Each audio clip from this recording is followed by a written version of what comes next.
Hey guys, welcome back to Rossoneri TV. I'm Gio and I'm here for the live stream watch along of tonight's fixture between Lazio and AC Milan. Matchup will be starting in just about half an hour from now at the Stadio Olimpico in Rome.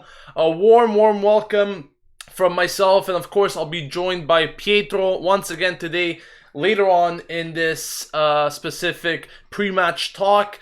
But speaking about this match, it is the big one. It is a very important match. Of course, Montella mentioned yesterday in the press conference that it wouldn't be a decisive match, but I beg to differ. I think it really is a decisive match, especially considering that we are playing against one of the contenders and one of our competitors ahead of this Europa League possible qualification. So it is very important to get the win in this match. Of course, it won't be an easy task as we are playing away from home with a very decimated squad with lots of injuries and suspensions.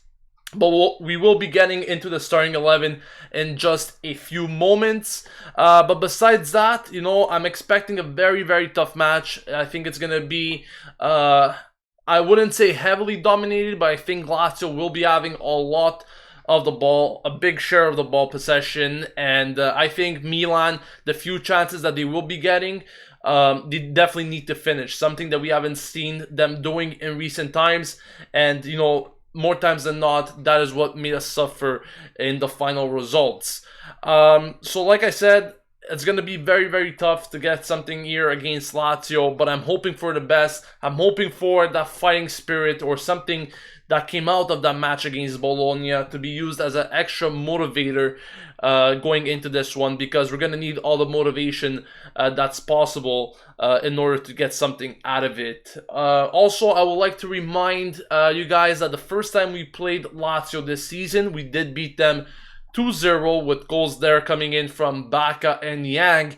Both players won't be playing for Milan tonight, but it will be a very different story tonight, of course, with, like I said, a very decimated squad.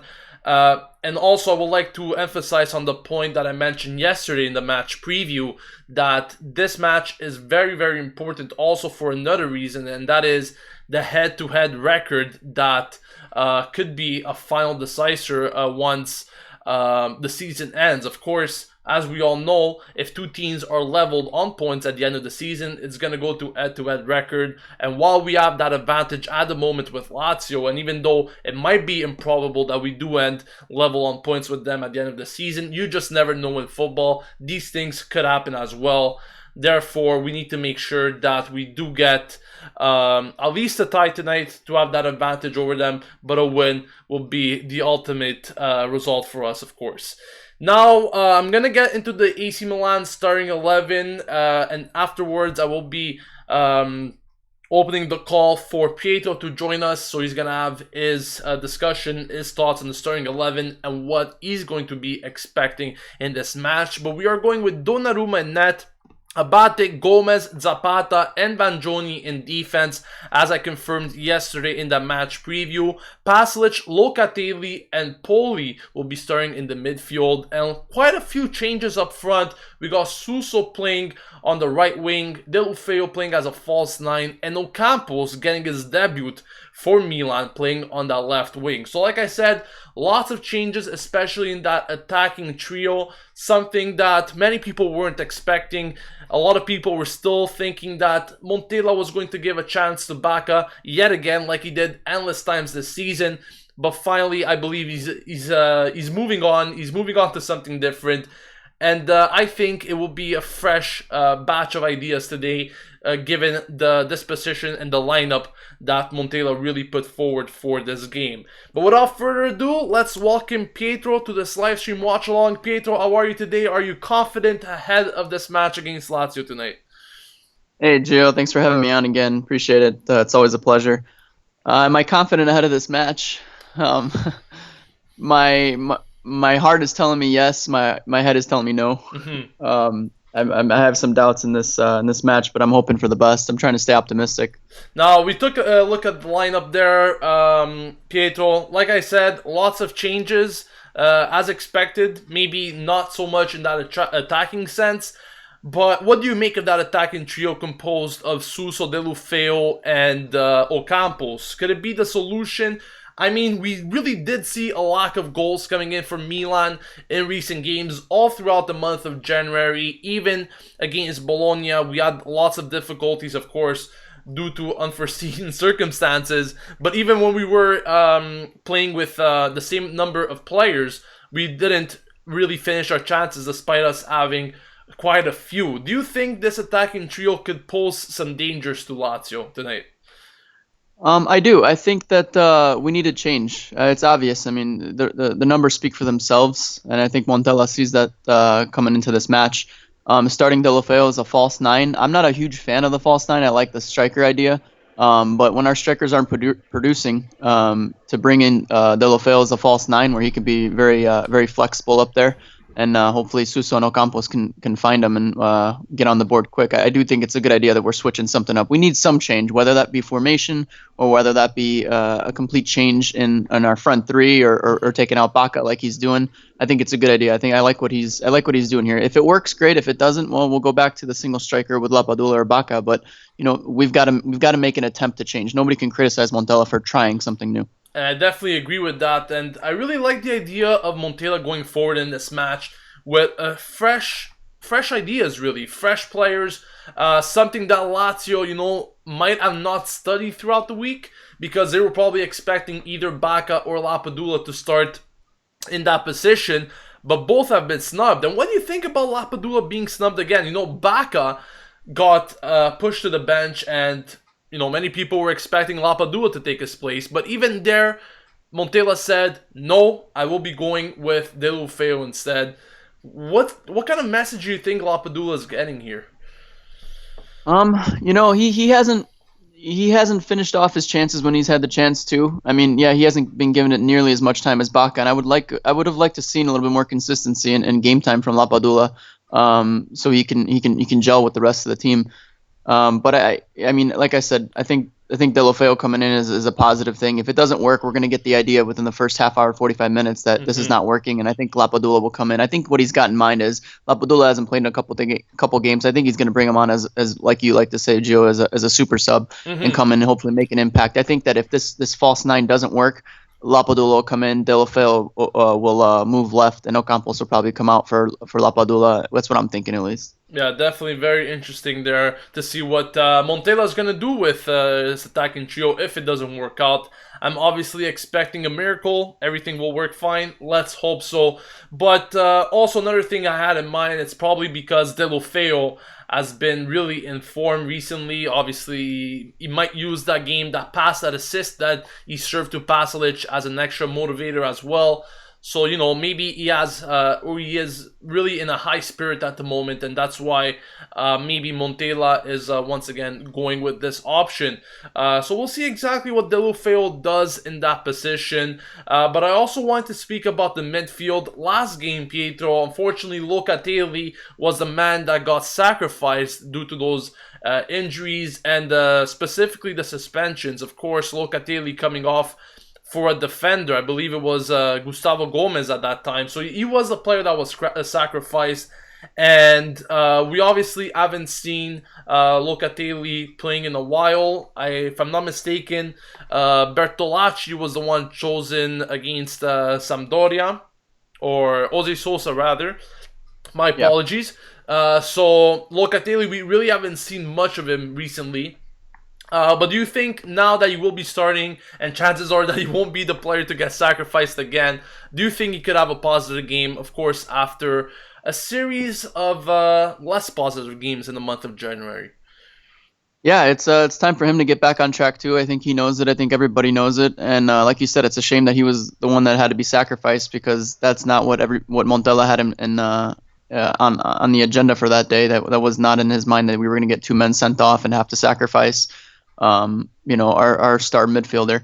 I hope he gets back to his ways today, like we talked about the other day. I mean, he needs to have a big game. We need him to have a big game. I mean, I know he's young and we have a lot of pressure on his shoulders, but I think this will be good for him. This is good. This pressure is going to build his confidence, and hopefully he comes out with a positive display today. Because, like I said, we need to. I think Poli's in the lineup, and on the other side we got Bostic. So You know how I feel about Poli. Every time he's in there, it's one of those head scratchers. So let's hope that Locatelli can contribute both defensively and offensively. And like I've said last time, I hope that we can push a little bit more through the center of the field because we need that. We more penetration through the center and less so on the wings. Yeah, let's hope there is definitely an increase in ideas, especially in that midfield. But speaking about Poli, you mentioned a few words about him. Last game, he came in with a great mentality, that very fighting spirit that I think this team was a bit missing after those injuries and those suspensions. Kind of revived the team in some sense, I guess, with his performance. Obviously, like you said, it's always a head scratcher. You just never know the type of performance that Poli is going to have, whether he's going to be strong work ethic type of player, or he's just going to be tripping over himself like we have seen numerous times over the course of his career. You just never know what to make out of Poli. But once again, an interesting decision by Montella to put him into the starting 11. Also, Pasalic being the goal scorer against Bologna, he's going to be getting a start here as well. He had a few chances against Bologna prior to his goal. He couldn't, however, finish them. Hopefully, he'll be better off today, though. Now, speaking about the defense, I think this is one of the major talking points. Pietro, of course, Romagnoli, Paletta, the starting center-back duo that we have seen over the course of the season, both missing today, replaced by Gustavo Gomez and Zapata. What do you make out of this partnership in such a crucial match? You know, we saw a little bit of their pairing when Locatelli came out and Gomez came in, and Zapata and Gomez were playing in the center. And I think they surprised us both, Gio. I mean, they actually played all right. I mean, they held their ground, and we were down to 9 men, and they stood their ground and did a pretty good job. That puts me with a little bit more confidence going into this match. However, they've only had that experience together. They haven't played before together, and it's been always like Romagnoli and Paletta playing together. So to see Zapata and Gomez in there, I think 95% of us Milanists are a little bit nervous about that pairing. But let's hope that they can build on that chemistry that they built up for that Bologna game, and hopefully we can go into this match. And like you said in the pregame, I don't think that I truthfully feel like we're going to concede.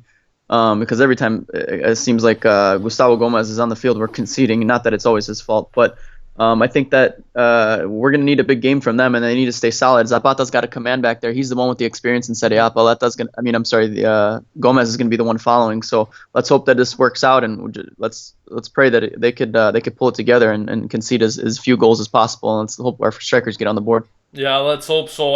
Once again, I'm very scared, just like you are, Pietro. The defense is kind of shaky, a bit inexperienced.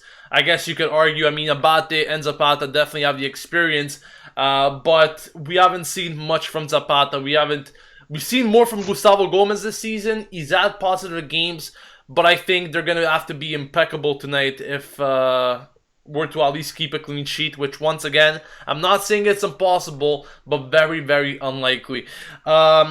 Also, we saw Vangioni last game, and he will be starting once again today, replacing, obviously, the injured De Sciglio and Antonelli on that left side. Positive performance from him, Pietro, last time around. Do you think he could do a repeat tonight? Yeah, I think so. I was listening to Montella's press conference earlier, and he was talking about Vangioni, how he came in over the summer, and he already came in with an injury. He was available, and then he got injured again in training, and he wasn't really given his chances. Now that he got his chance, I think he had a positive performance. I think most Milanista could agree that Vangioni came in and had a positive display.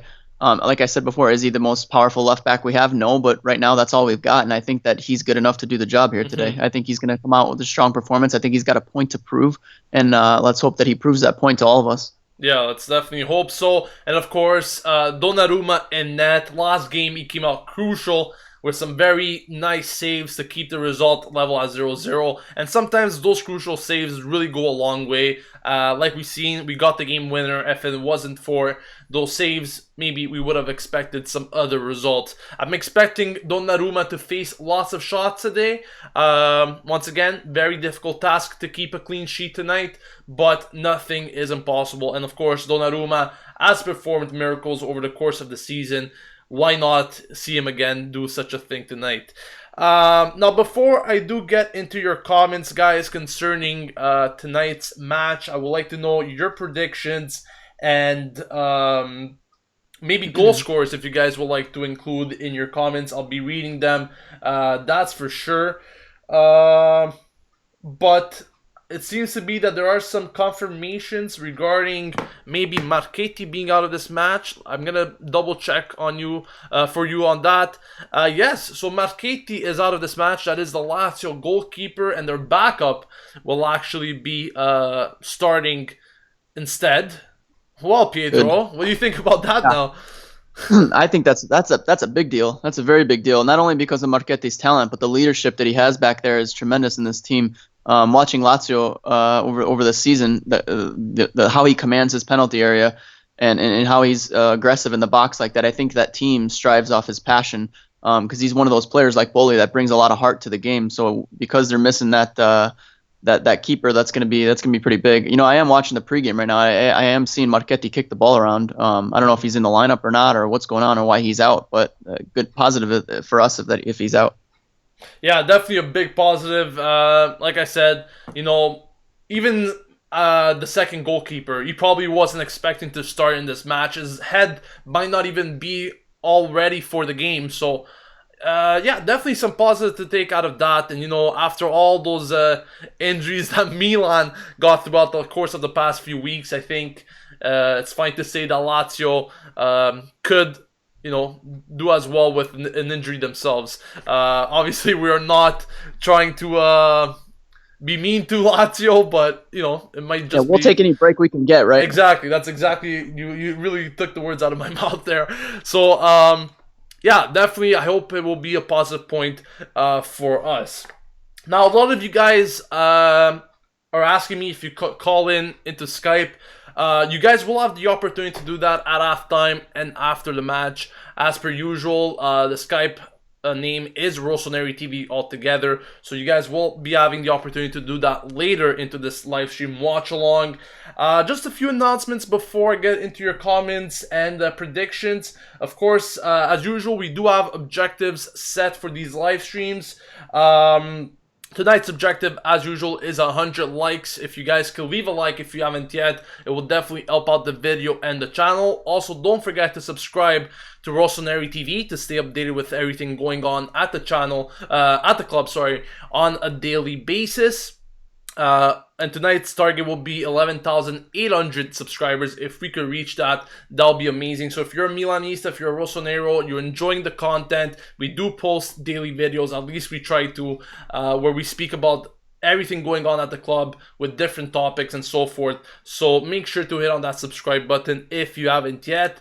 And also, I want to speak about a new feature that has been recently added to these YouTube live streams, and that is the opportunity to donate to the channel. If you guys are feeling generous or you just like the content in general, there's also the option to donate money to the channel.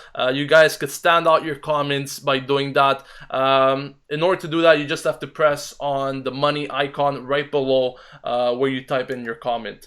So that is a new addition. If you guys are interested, by all means, go for it. Just make sure to leave your name if you do so we can mention and give you a shout out live on the air. Now, let's get into your comments, guys. Let me know about your score predictions and goal scores. Geek 101 says 2-1 to Milan. Goals coming in from Deulofeu and Locatelli. Kyle Wilkins says, let's say 3-2 to Milan. Poli with a hat trick. That's amazing. That's honestly amazing. Let's see here. Geek 101 also says, I don't care who scores. It could be a Donnarumma hat trick and I would be happy. Well, that would be pretty amazing to see. Yeah. I really hope we win and Deulofeu scores a goal, says Abdul Baheli. Dan Maldini says, we are here wanting something new from Montella. So if this doesn't go through, people shouldn't go mental on him.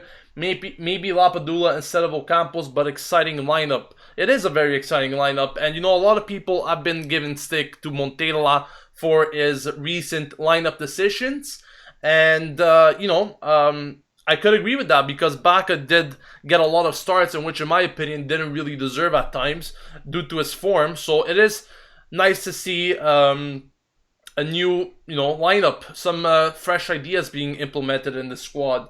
So I'm definitely happy for that. Let's just hope it works. Definitely. I'm glad Montella Promise, yeah. his stood firm. Yeah.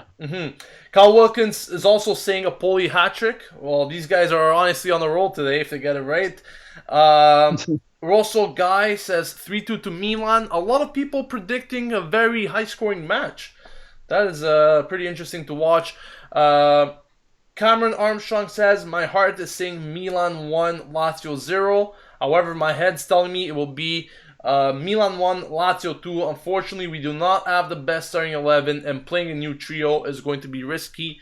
I fully agree with you on that. It is going to be a risky thing to try out, but at the same time, I won't say that we have nothing to lose because it is a decisive match, but maybe, a fresh batch of ideas is exactly what this team needs to pull out a result tonight.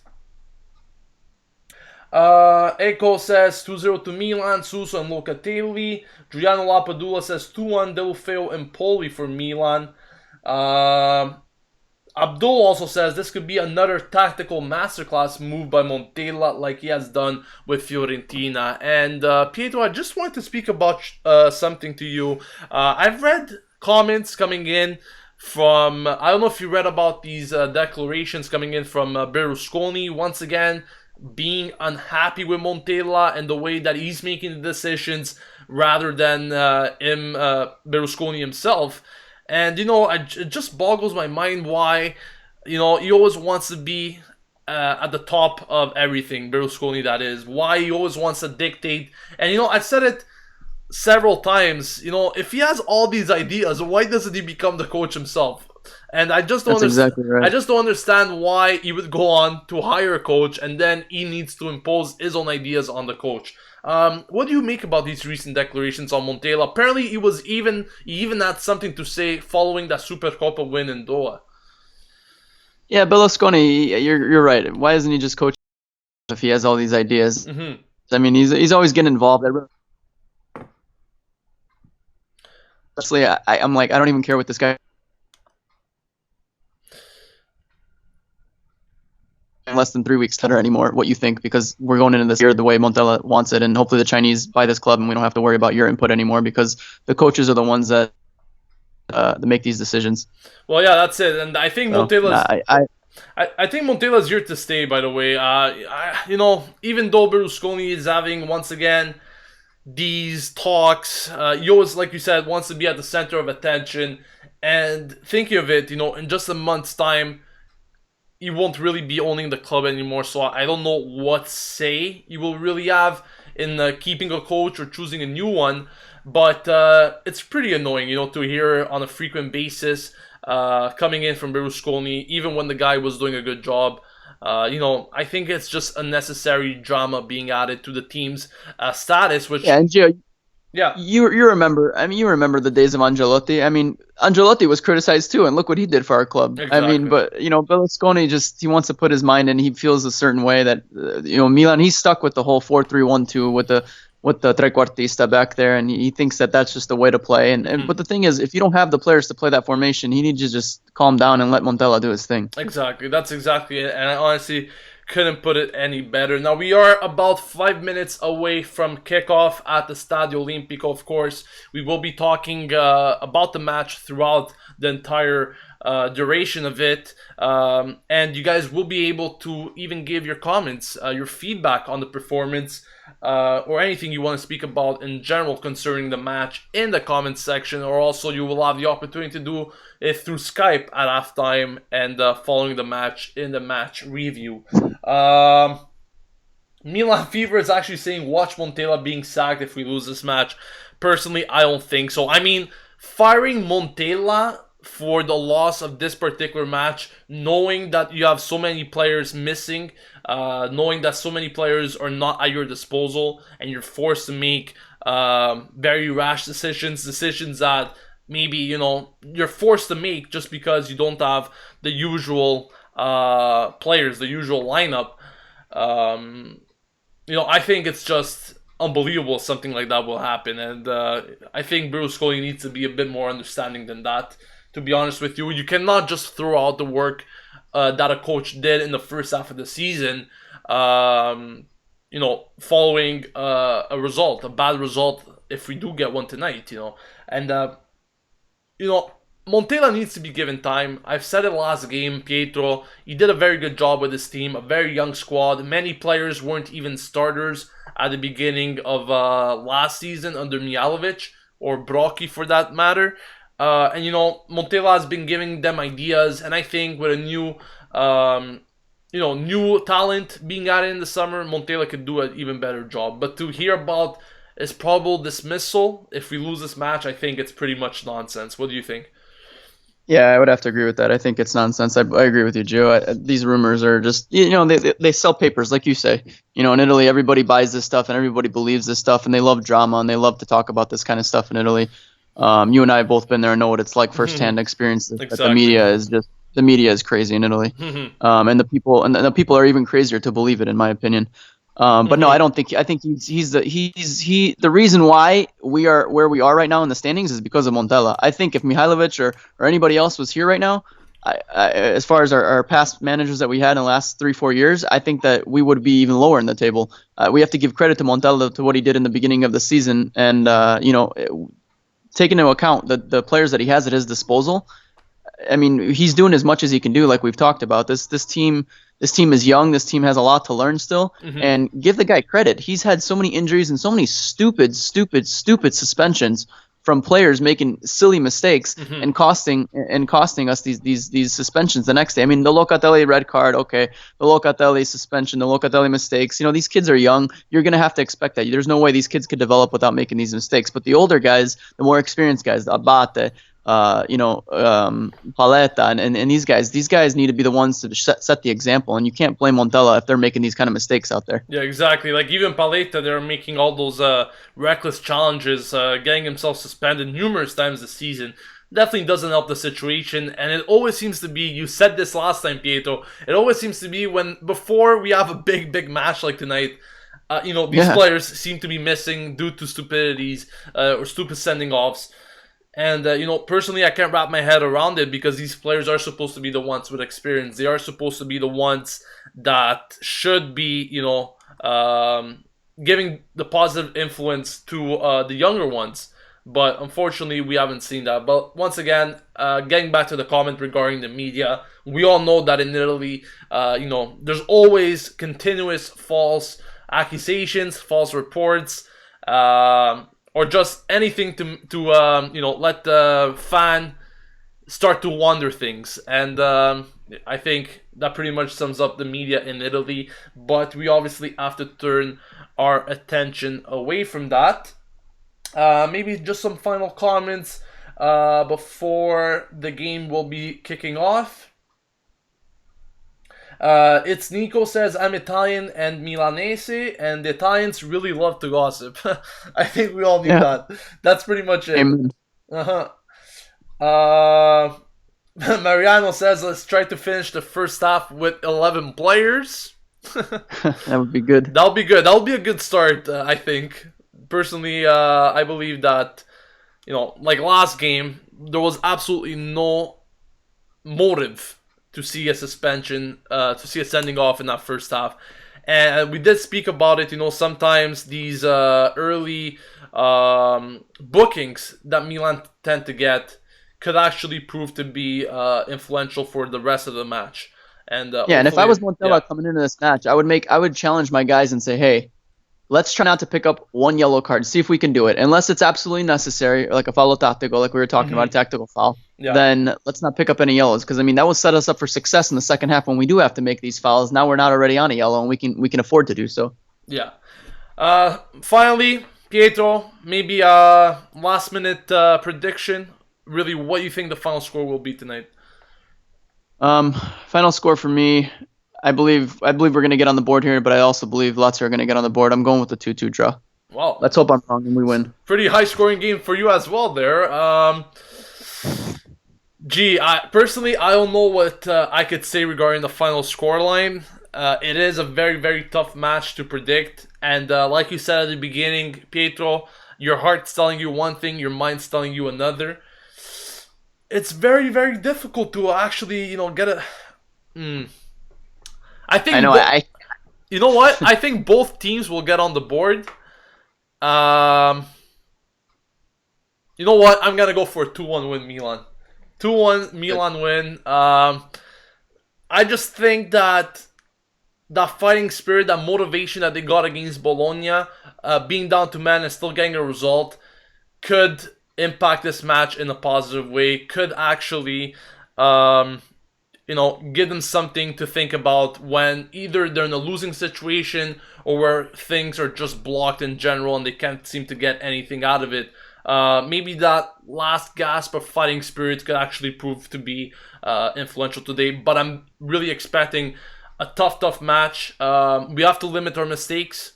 Of course, we have seen many mistakes, Pietro, especially last month against top half opposition and even bottom of the table opposition. And really, those mistakes have proven to be costly. Too many turnarounds, too many counterattacks initiated by the opposition. And simply, we cannot afford to do such a thing tonight. Once again, Lazio is one of those teams that have very, very strong, fast players, especially up front with Keita, Balde, Immobile, and Felipe Anderson. That is a very, very strong trio. What do you think, Pietro? Mm-hmm. Yeah, they are. That is a strong trio. I agree with you. That Keita Balde, we all are dreaming of him wearing a Milan jersey next year. Not my eyes are on him today. I hope that.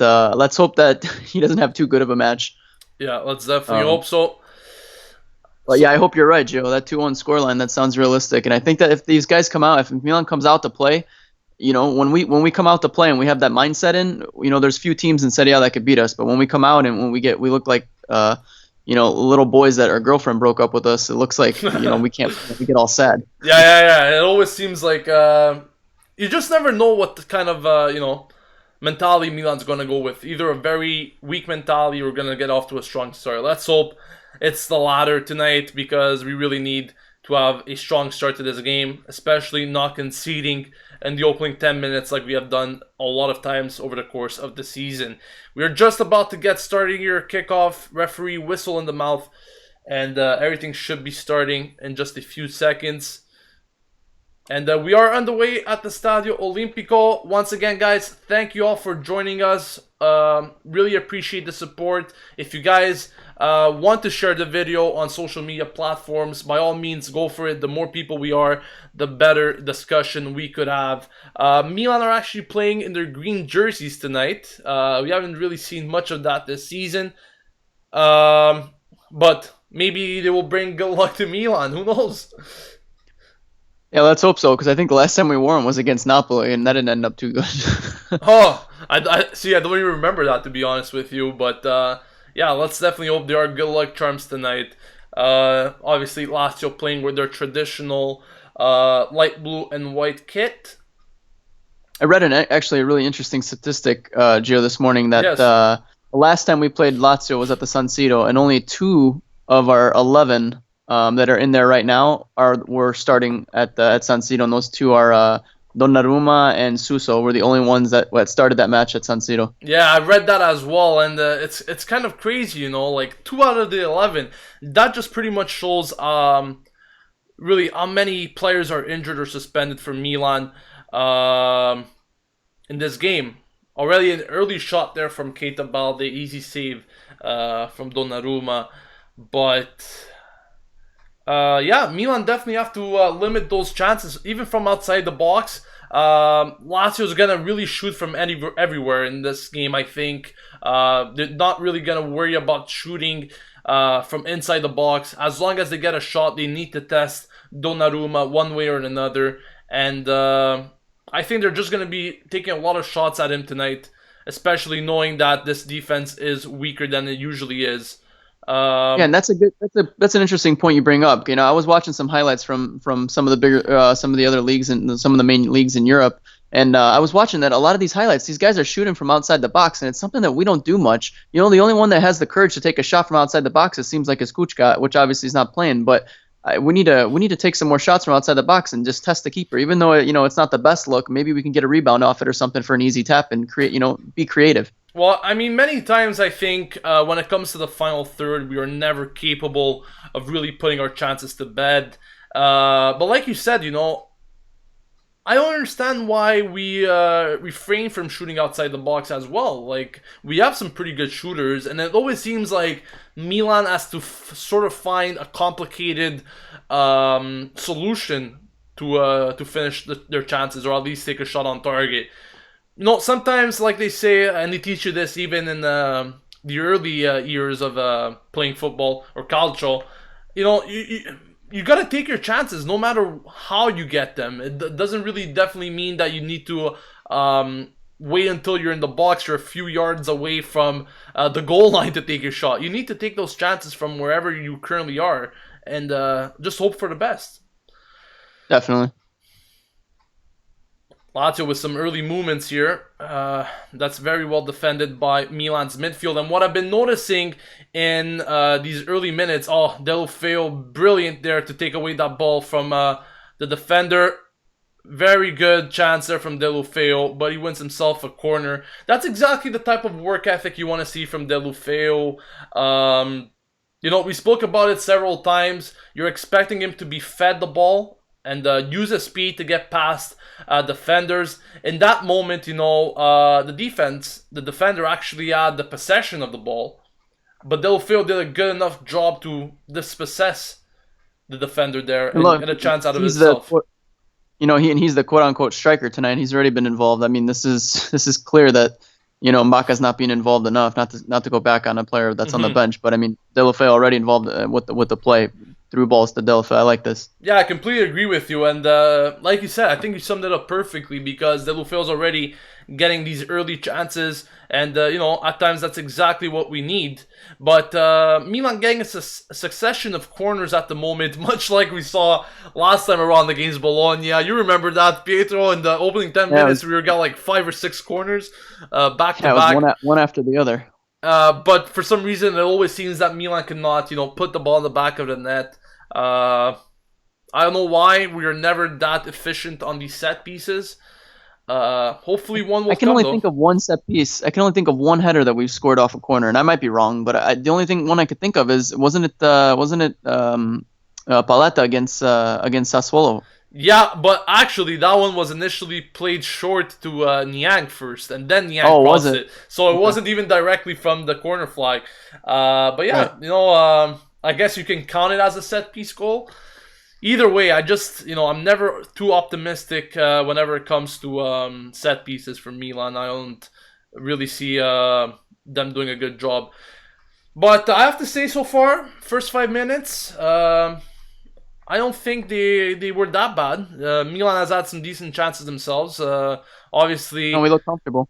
Yeah, we look comfortable. And I was just about to mention it before. What I like in this game so far, I know it's still very, very early goings, but every time Lazio seem to have the ball, the midfield is really, tracking back, not only to follow those runs, but also to get closer to the defense, to add some sort of protection, a barrier to that defensive wall, which is definitely something that we need in this type of game, in which I believe we cannot afford to give the opponents many chances, even from outside the box, like I said before. Yeah, good ball by Deulofeu. Vangioni with that left to look for Gomez on that one, and good win by Bata in the center of the park. That was nice. He got that one right. Yeah. And another corner coming in here for Milan. Already their 4th in 6 minutes. That is quite an unbelievable statistic to see. Deulofeu takes it short. Once again, defended away. And there's obviously no end product here. Let's just see the succession of this play. Deulofeu being very, very involved. As opposed to what Bacca was doing in recent games. And maybe it might be that false 9 position. I don't know what it is. He has some more liberty, some more freedom to move around. But he's definitely way more involved than what Bacca has shown throughout the course of the past month or two.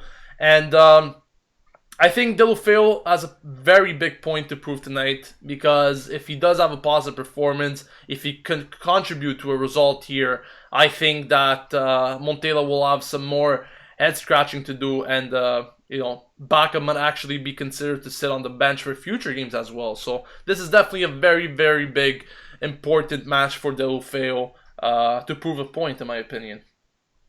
Yeah, definitely. I think.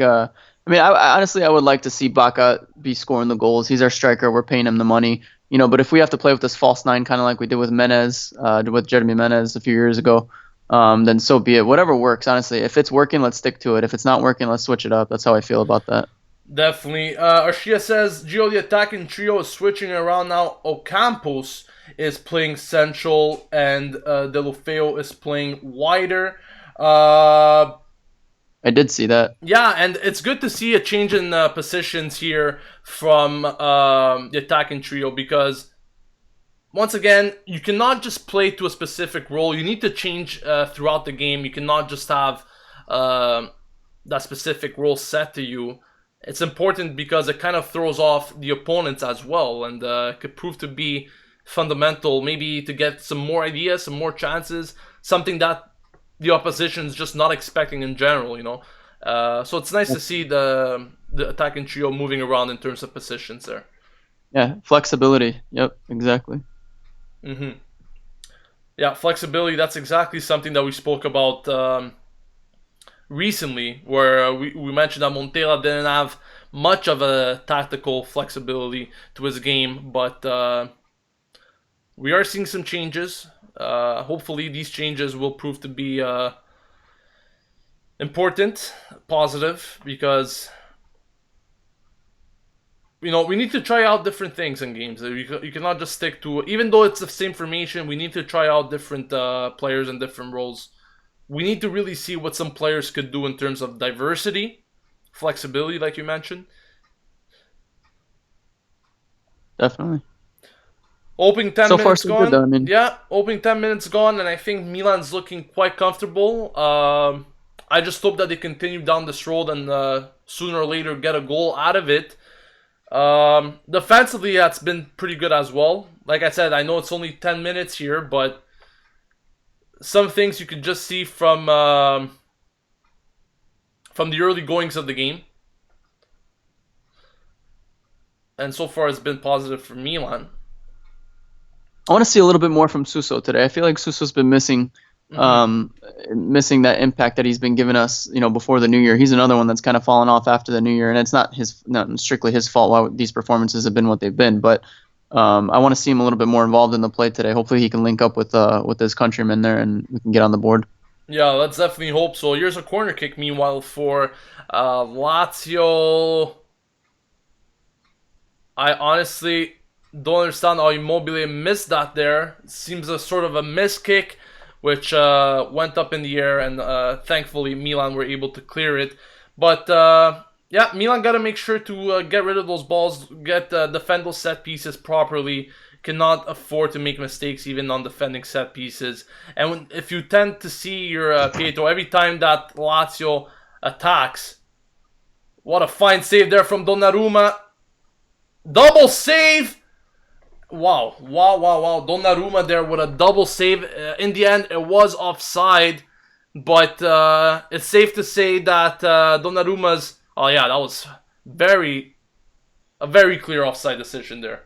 Very clear. Yeah, I'm just seeing it now. Great save, full stretch. Yeah, that was a very clear offside decision. Offside or not, give the kid credit. Wow. Yeah. He made a double save there, very strong. I just hope everything is good here with Donnarumma. He's taking a bit of a breather, drinking some water there. But what's positive to see here is that his reflexes are working tonight, and I think he's ready for a big night. He's ready to step it up for his team tonight.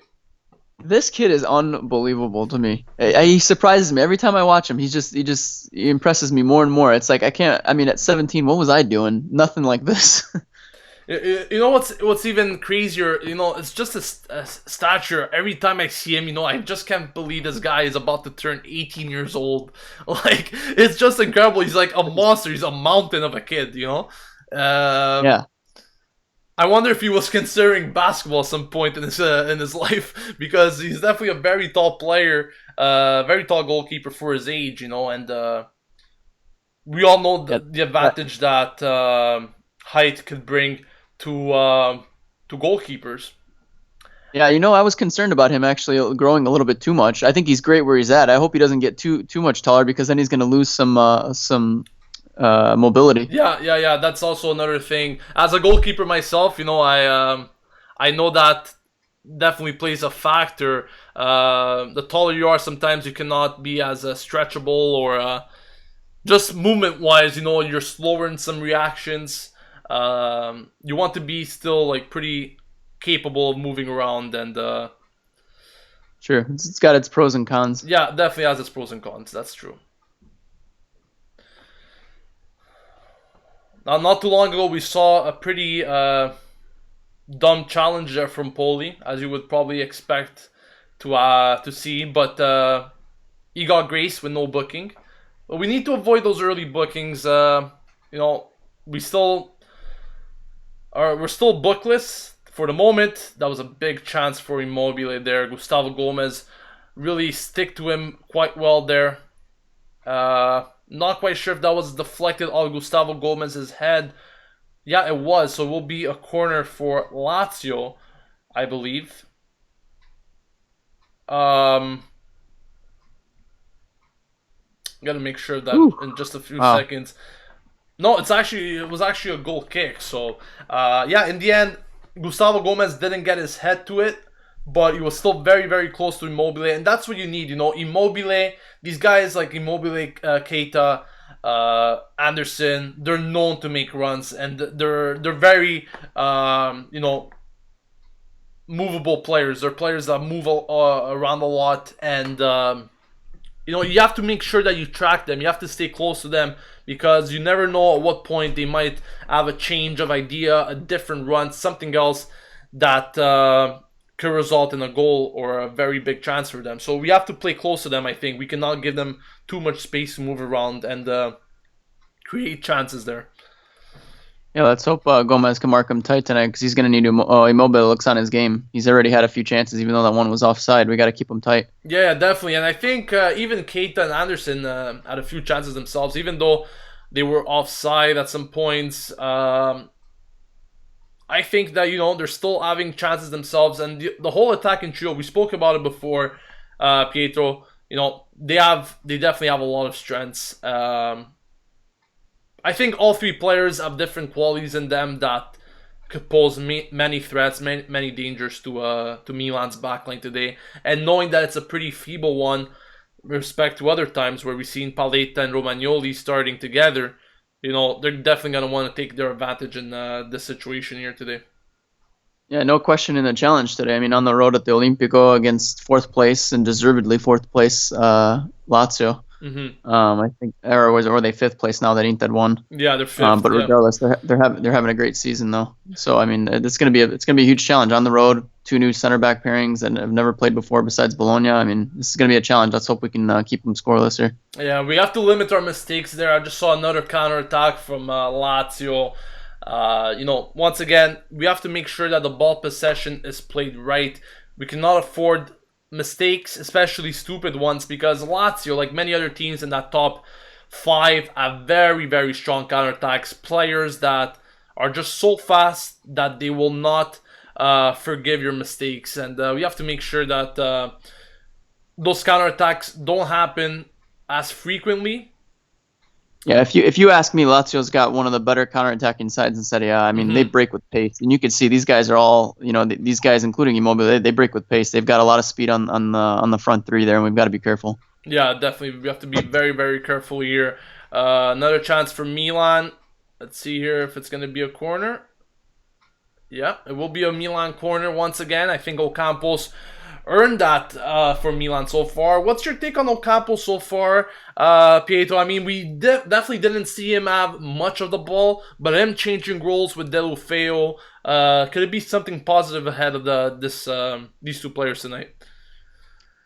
Yeah. I mean, I haven't seen too much from Ocampos. A little early to judge on him so far. I've seen good things from Deulofeu. Suso making a couple mistakes in midfield. But the interchange between Ocampos and Delofeo, this is good to see. I like this mobility that we have up front, this flexibility, I should say. These guys interchanging between the left wing and the center forward and that false nine. This hopefully throws Lazio off. Well, the way I see it is that our attacking trio today, with composed of Suso, Delufeo, and Ocampos, are definitely all players that could also create for themselves and create chances. Whereas other times we would normally see Suso and either Bonaventura or Delufeo being the usual playmakers, where everything was provided through those wings. But I think with the addition of Ocampos today and Delufeo moving to a central role or switching between the two, I think all those three players could create chances, as opposed to where we would usually only have the wingers capable of creating those chances. The midfield, of course, have to help out as well, because what I've seen a lot in these opening 20 minutes, I don't know about you, Pietro, but I've seen a lot of long balls being delivered from either the defense or the midfield towards our attacking trio. And even though we've been good to sell the ball on the ground, nice save there from Donnarumma. Thankfully, Keita Balde didn't get off to a very good shot. In the end, it was all easy for Donnarumma. But getting back to what I was saying, we have seen a lot of balls being played through long balls, and nothing really being formulated from the ground. I just hope that we don't give the possession away that cheaply throughout the course of the game, and lose the possession, lose the chances that we could possibly get by giving the ball up so easily like this. Yeah, I mean, even though it's a new trident up top, they're not the tallest of players either. Mm-hmm. So to look for him in the aerial duel is gonna be tough to find him. Hopefully, we could play more balls on the ground. And I think that's where our strengths are. We need to go after our strengths. Lots of comments coming in from you guys. As usual, if you haven't left a like yet on the video, please do so and support the channel and the video. Also, don't forget to subscribe to Rossoneri TV to stay updated with everything going on at AC Milan on a daily basis through daily content. Our target for today is 11,800 subscribers. So if you haven't yet subscribed, please do so. Some people were actually asking me about what this super chat thing really is. Once again, another chance there from Lazio with a deflection as well. Donnarumma was forced to make quite a few saves today so far. None really threatening ones, but you asked me, that was a silly challenge by Locatelli. Unnecessary. He's lucky he didn't pick up a card. And the referee was even speaking to him before that. He was speaking to him concerning that foul, and Milan is making a lot of reckless challenges so far. I've seen a few already from Poli, Locatelli, Pasalic just now. You're probably going to be seeing that soon there, Pietro. But so far, it's not the same ref from the Bologna game. He's not very card-friendly, I guess. He doesn't give cards too fast, so that could be a positive thing. I think... nightmare. Well, yeah, and I think in these types of games, especially these big, important games, the referee has to allow something to go on. You cannot just book every player at every given foul or every opportunity. Agreed. That last ref was a nightmare, like I was saying. I'm just glad that it's not him again, the ref in this game. No, yeah, that's definitely not the case this time around, but we hope that's not going to be one of those games where the referee will make stupid decisions. Speaking of which, Immobile there appealing for a penalty, but... there was nothing in that, if you ask me. Yeah, those appeals were waved away. Really, there was nothing in it, like you said. Just very good, smart defending. Once again, I stress the importance of playing close to your opponent. And Gustavo Gomez is really keeping an eye out for Immobile today. And that's definitely a very good sign so far.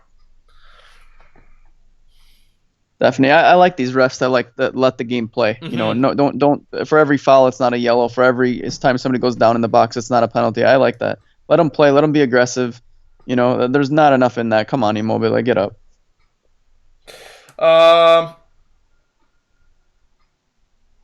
getting back to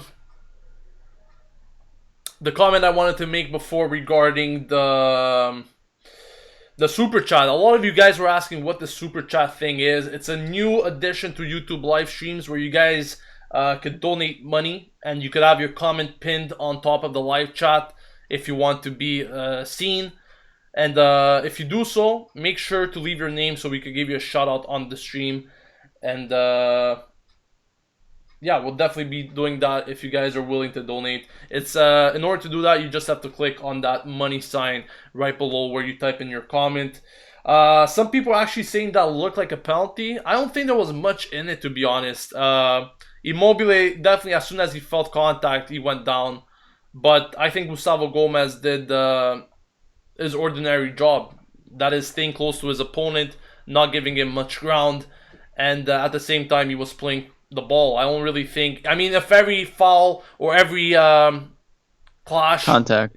Contact or clash will be deemed a penalty in that sense, then I think we'll be seeing quite a few penalties. Yeah, I mean, I'm not saying it because I'm a Milanista, but I think the ball was way ahead of Immobile already, and he went down too easily. I think if the ball was closer to Immobile, he would have tried to get that ball. Fully agree with you there. Some other people are saying Milan looking a bit way too static, needs some more movement. Do you agree with this? We've slowed down a bit. We've slowed down a bit since the first 10 minutes of the game. Lazio have been controlling a little bit more, but I have seen some good movement from Milan. I mean, every now and then we're picking up a couple good stringing a couple passes together, and I like what I'm seeing. Hopefully, we just we settle in this game, and I like the switching that we're doing from flank to flank with Suso and Deulofeu. I think we have a positive start though. I'm not complaining about our start. This is not a bad start.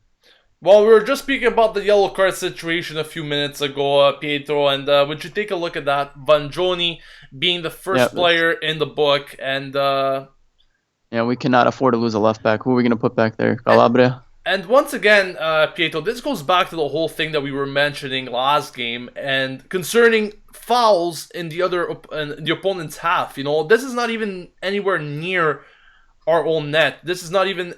I understand the importance of winning back the ball, but I honestly don't see the importance or the need to make such reckless challenges like that, especially the one from Vangioni where he went not once but twice with a sliding a little tackle. Too aggressive. I think he's, and that happens a lot when you've got players that have a point to prove. That happens a lot. There'll be a good save by Donnarumma. That'll be That happens a lot with these players that have a point to prove. They try to be extra aggressive, just like Bully, and sometimes it ends up working against them, and they become a little bit sloppy, and you get a result like that with Vangioni. That was a silly challenge. I mean, I think he did. I don't think he meant harm by it, because if you see, he tried to pull out of that tackle, but it was already too late. It was already too late. That's exactly what I'm seeing here as well. But when it goes right for you, everyone speaks very great, but more times than not, you cannot make such mistakes, and you cannot risk, especially in the early goings of the game. We've seen it last time where Paletta picked up a very silly booking in the first half, and then before you knew it, 10 minutes later or something, he got sent off. And, you have to play a bit more conservative, I think, especially when the ball's in the opponent's half and nowhere near our own net. Yeah, absolutely. Another big chance there for Immobile, once again asking for a penalty shot. He's been doing that a lot this game. And I think it was even a bit offside. Not quite too sure about that. But Abate being close to Immobile. Immobile misses a shot, and luckily nothing going there. No real chance on target. I don't know what he's crying about. I don't know. I really don't understand why you would even appeal that to be a penalty, to be honest. He just missed the shot. Abate didn't even make any contact with him. Yet, Immobile was whining a bit. But we are giving a lot of chances to Immobile, I think. We definitely are giving him a lot of chances. Yeah, he's seen a little bit too much of the ball, if you ask me. Within 26 minutes, he's seen the ball a good 5, 6 times, and we've got to be careful here because he's one of the more deadly strikers in Serie A. Yeah, and Lazio's definitely pounding now on Milan. Lots of chances being created by Lazio. Kind of expected. We said at the beginning of the game we were expecting these types of chances from them, but Milan's gonna have to defend those chances as best as possible, not to allow any goals. Bad giveaway by Vanjoni there. When he went to go clear that ball, he missed it. Yeah, I saw that. He went pretty poor tackle there. What a reactionary save there from Gigio Donnarumma. What a save that was from just a few meters out. I gotta have to see this again here. Well headed by... Oh, that's just a crazy save from Donnarumma. Incredible save. But Lazio, once again, knocking on the door.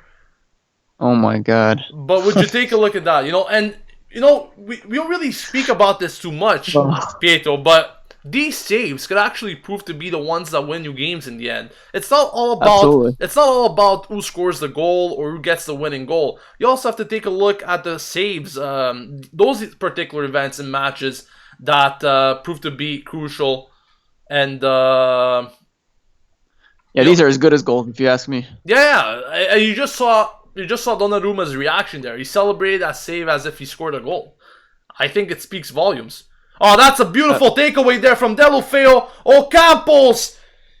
He should have passed it or laid it off there to Deulofeu because it was definitely a big chance on target there for Ocampos and Deulofeu. But getting back to that point, Deulofeu, I think you could just see his qualities today.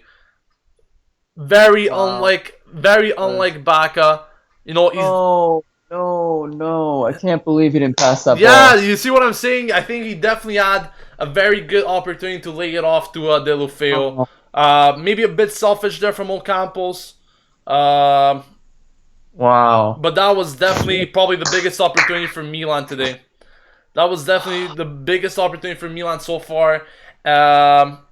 Easy tap in, play him back, hold his run. Deulofeu was holding his run, expecting that ball on his right, and done.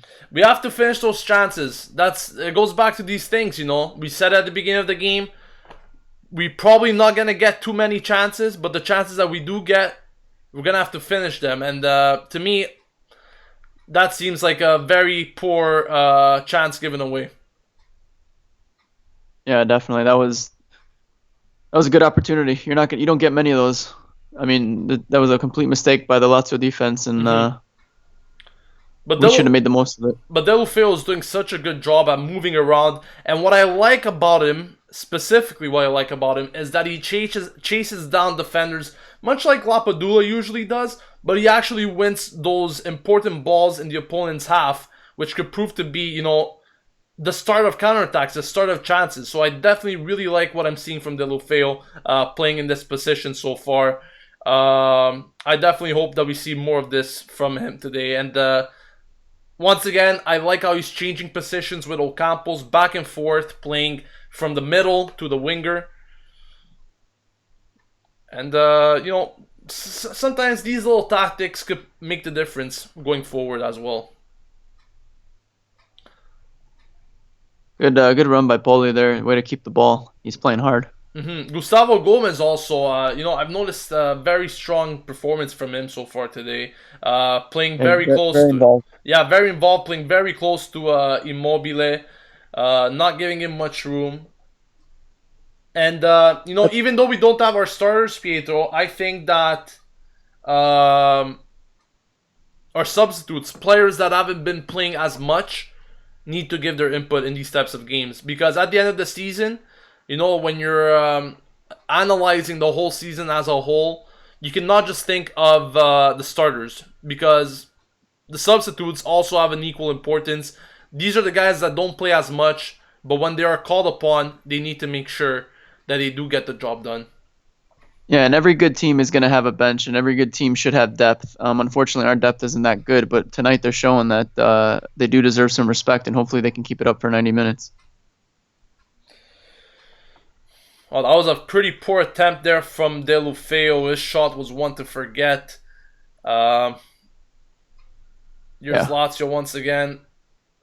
Zapata with a beautiful tackle.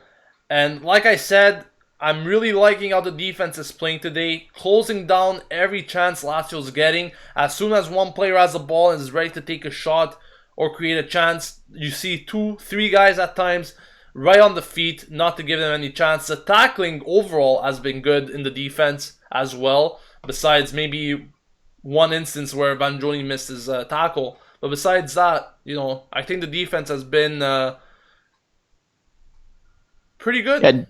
Pretty solid. Defense has been solid. Defense definitely been solid today. I hope that they don't make any silly mistakes and give away a PK, because I mean, Gustavo Gomez very aggressive, and which is good. But when you win the ball, that's good. What I do like is that our transition play, we're looking like we're a lot stronger in the contrapiede here, the counterattack. Mm-hmm. Yeah, the counterattacks are they seem like they're trying to break with pace a lot faster. They get the ball in the middle of the field, and everybody's looking to push, and that's good. I like that. What I see here is that Lazio's throwing a lot of bodies up front, and Milan's definitely using that to their advantage. I think there's going to be a yellow card here for Lazio. No, never mind. The referee says play on. I think that was a foul on Suso. The referee thought otherwise, and now Suso's having a few words with the ref there.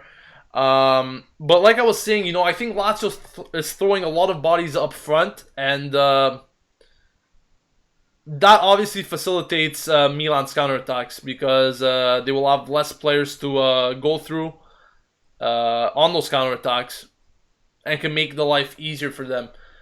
At the same time, we need some, some speed, and I'm seeing that from players like Deulofeu and Suso. Suso hasn't been too involved though today. I don't know if you noticed there, Pietro, but a lot of the action is coming from that left side rather than the right.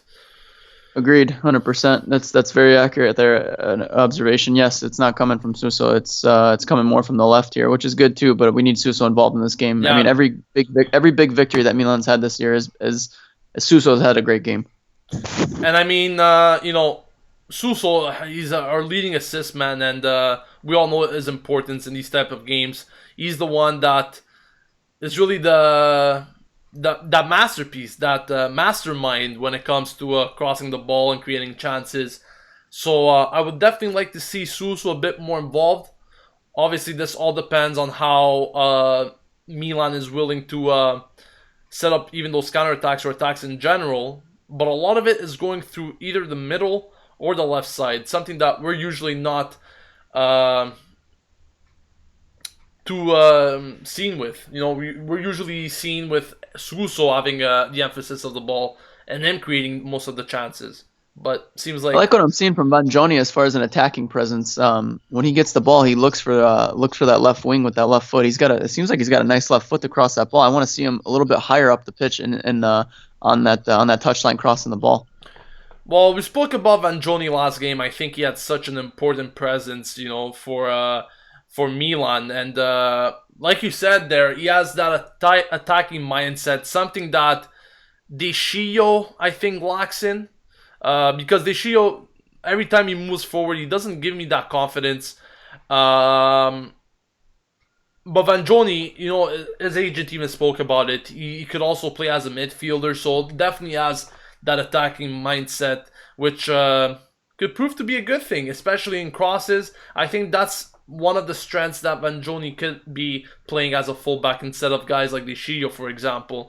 I wouldn't put him ahead of Antonelli personally, but as a sub, as a backup, I think we have a pretty good option. And considering the fact that this guy was so close to leaving at the end of January, of the January transfer window, and now he's actually getting playing time, and he's actually performing quite well. So yeah, how about that? Everything happens for a reason, right? Thankfully, we didn't give him away. Yeah. Because we would have been really, really, really hurting at the left back and at the fullback position. So and that's exactly football for you, or life in general. You just never know what could be in front of you or what could happen in the next day or two. So, happy for Vanjoni there. So hopefully we'll see a lot more from him in that sense.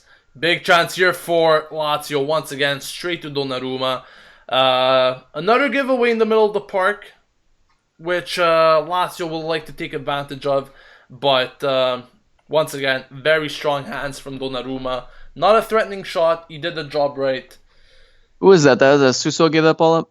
I'm not quite sure who it was. I didn't get a good clear sight on that, but it was right in the middle. Uh, yeah, I'm not quite sure. Maybe if someone could help us in the comments, that would be great.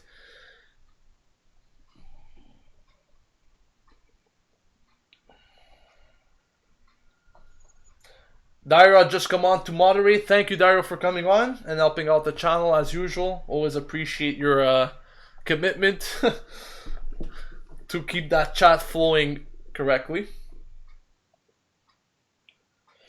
Here's an interesting question coming in from Franco Marcella as we approach halftime. Pietro, he says, "How much would you be willing to pay for Deulofeu based on what you have seen so far?"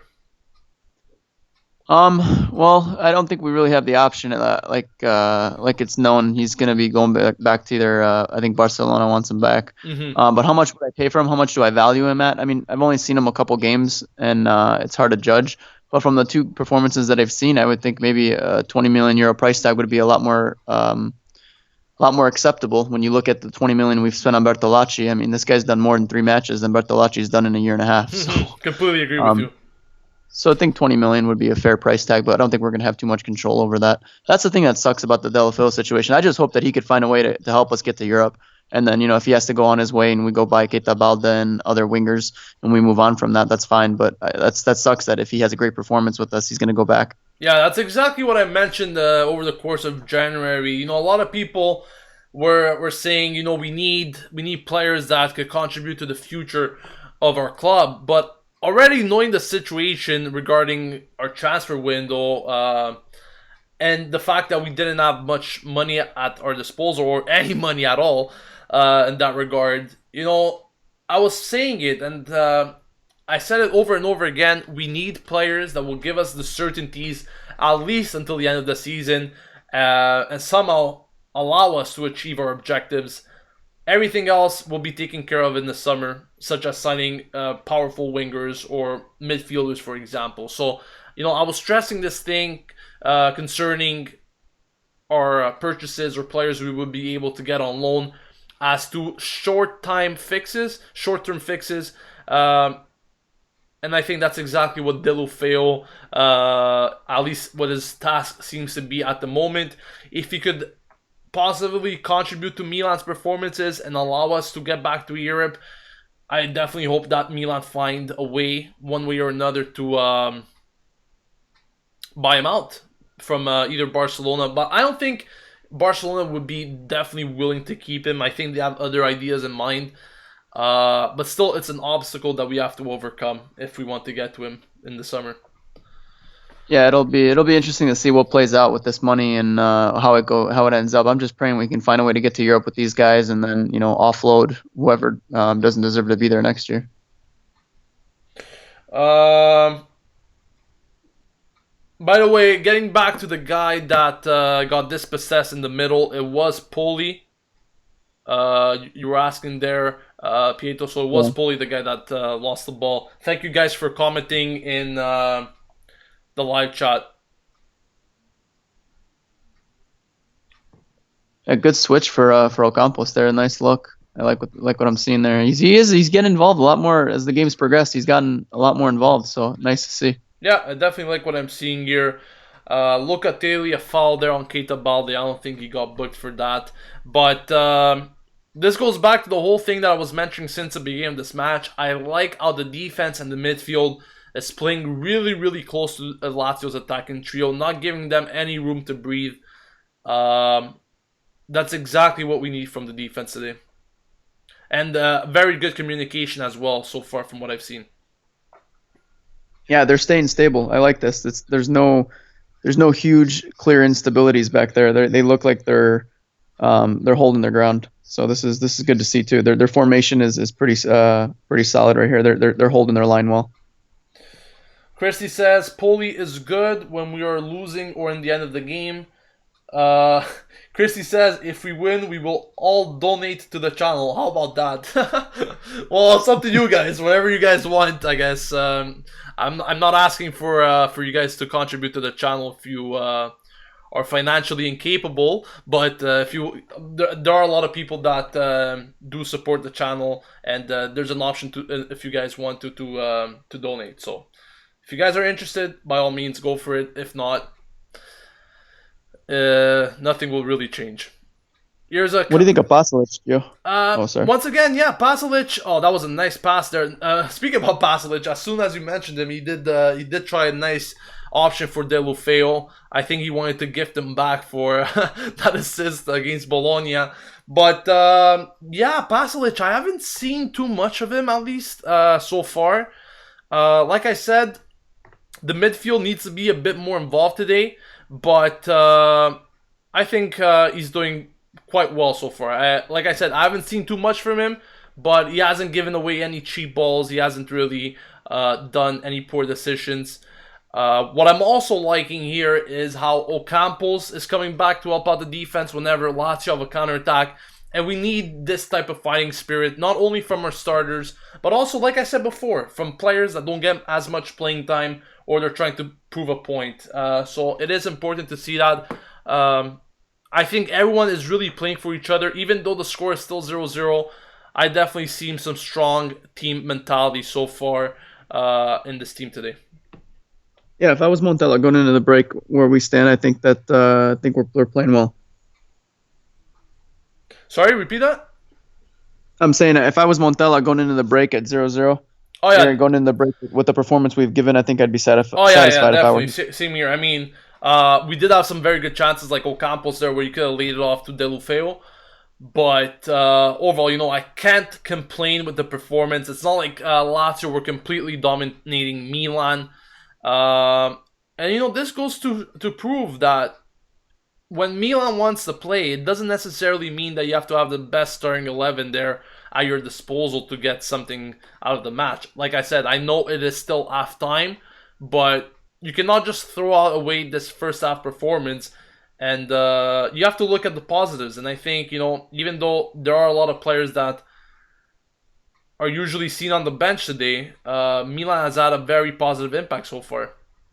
Yeah, and give Montella credit. He's getting the most out of these bench warmers, if you will.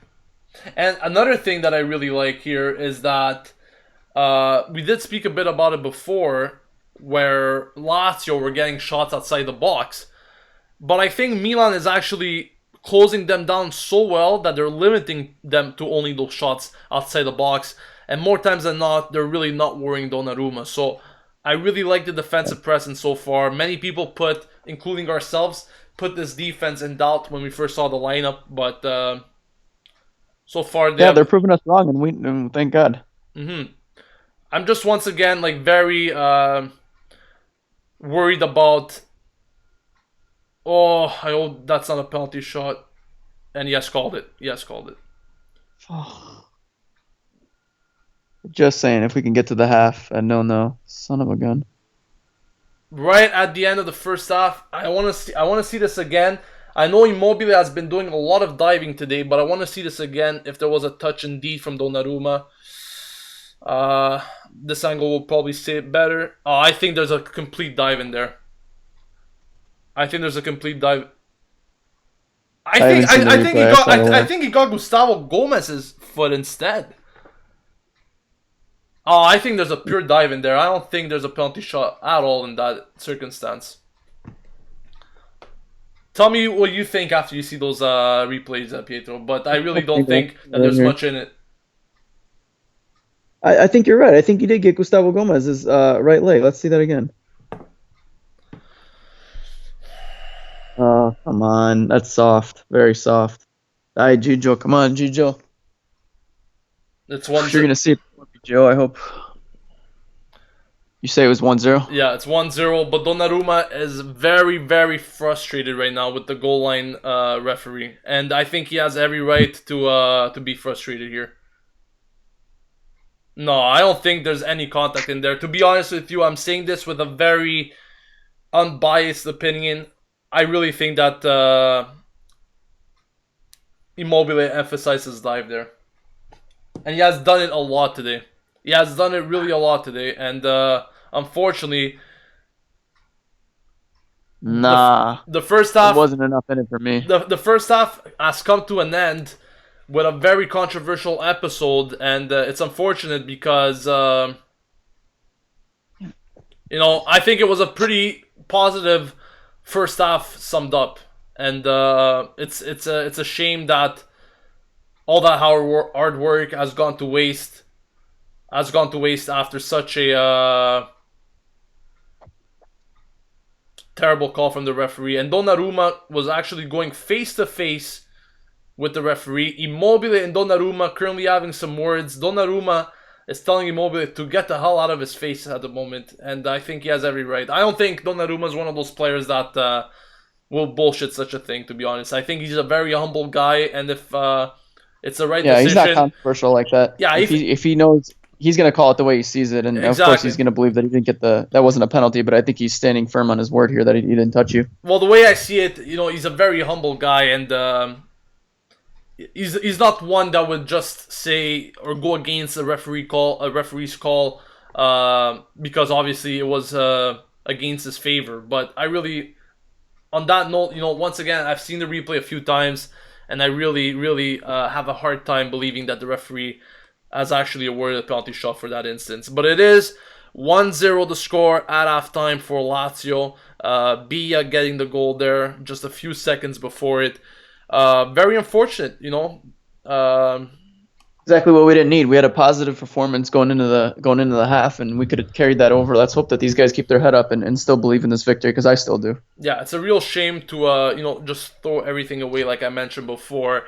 But on that note, guys, I want to know your halftime comments, your halftime analysis, what you guys are thinking in general. So it is your time to call in on Skype. Rossoneri TV is the username if you are willing to express your opinion, and we are already getting a couple of calls. So on that note, Pietro, I will let you go for this halftime, and we'll get back in touch at the start of the second half. Very good, thanks, Joe. All right. So you guys could call in on Skype. A few people were already calling, but unfortunately I missed those calls. This is a chance for you guys to call in once again if you want to express your opinion. We do have a call here coming in from Roberto, so let's see what he has to say. Actually, we'll be going with Azem first of all. Azem, can you hear me? Nope, mic is not working, so we'll be going with Roberto. Hi, Roberto, can you hear me? Yeah, can you hear me? Yeah, perfectly. You're live on Rossoneri TV. What were your thoughts about that first half? Well, Lazio shouldn't be in front, but they should, because that was a dive from what's his name? Immobile. But yeah, Lazio should be in front, but they shouldn't. I think you're pretty much basing that on all the chances that Lazio were getting, and I have to agree. Lazio did get a lot of chances. More times than not, they weren't too threatening to Donnarumma, but it's a shame that all that work has pretty much gone through out of the window at the end of the first half for a very debatable call on Immobile there. Do you think it was a dive in that? Yeah, I think it was 100% a dive, and Donnarumma has the right to be shouting at the referee because that was a blatant dive. Yeah, well, it's unfortunate once again that episode has come. I definitely hope that it won't be, an impactful event on the players' morale or performance going into that second half. Because like you said, even though Lazio did probably deserve to get in the lead, I think Milan did a very good job to defend on various circumstances in that first half. Any other... Yeah, go for it. I think that Milan... Sorry, go on. No, go for it. I think Milan will get back into the game. And I think it will be a 2-2 draw, my opinion. Mm-hmm. Well, let's definitely hope that Milan do get back in the game. I'm expecting them to definitely have a reaction, as they usually do in the second half. So hopefully they will put this particular event behind their head and move onwards with a positive second half. Any other comments you want to make, Roberto? No, that's it. All right, thank you for calling in Rossoneri TV. Have a good one. Bye. So I want to know what your opinion on that call was from the referee.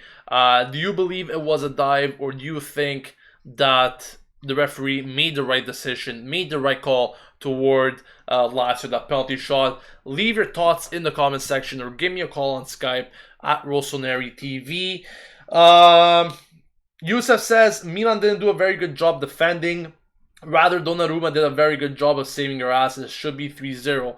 Unfortunately, I disagree. I think a lot of shots from Lazio came from outside the box, and Milan was playing very, very tight. And if you take a look at that first half, Lazio weren't getting many shots from inside the box, and a lot of shots weren't threatening at all. Yes, Donnarumma made saves, but those were saves that he was expected to make. A lot of them were straight to his hands.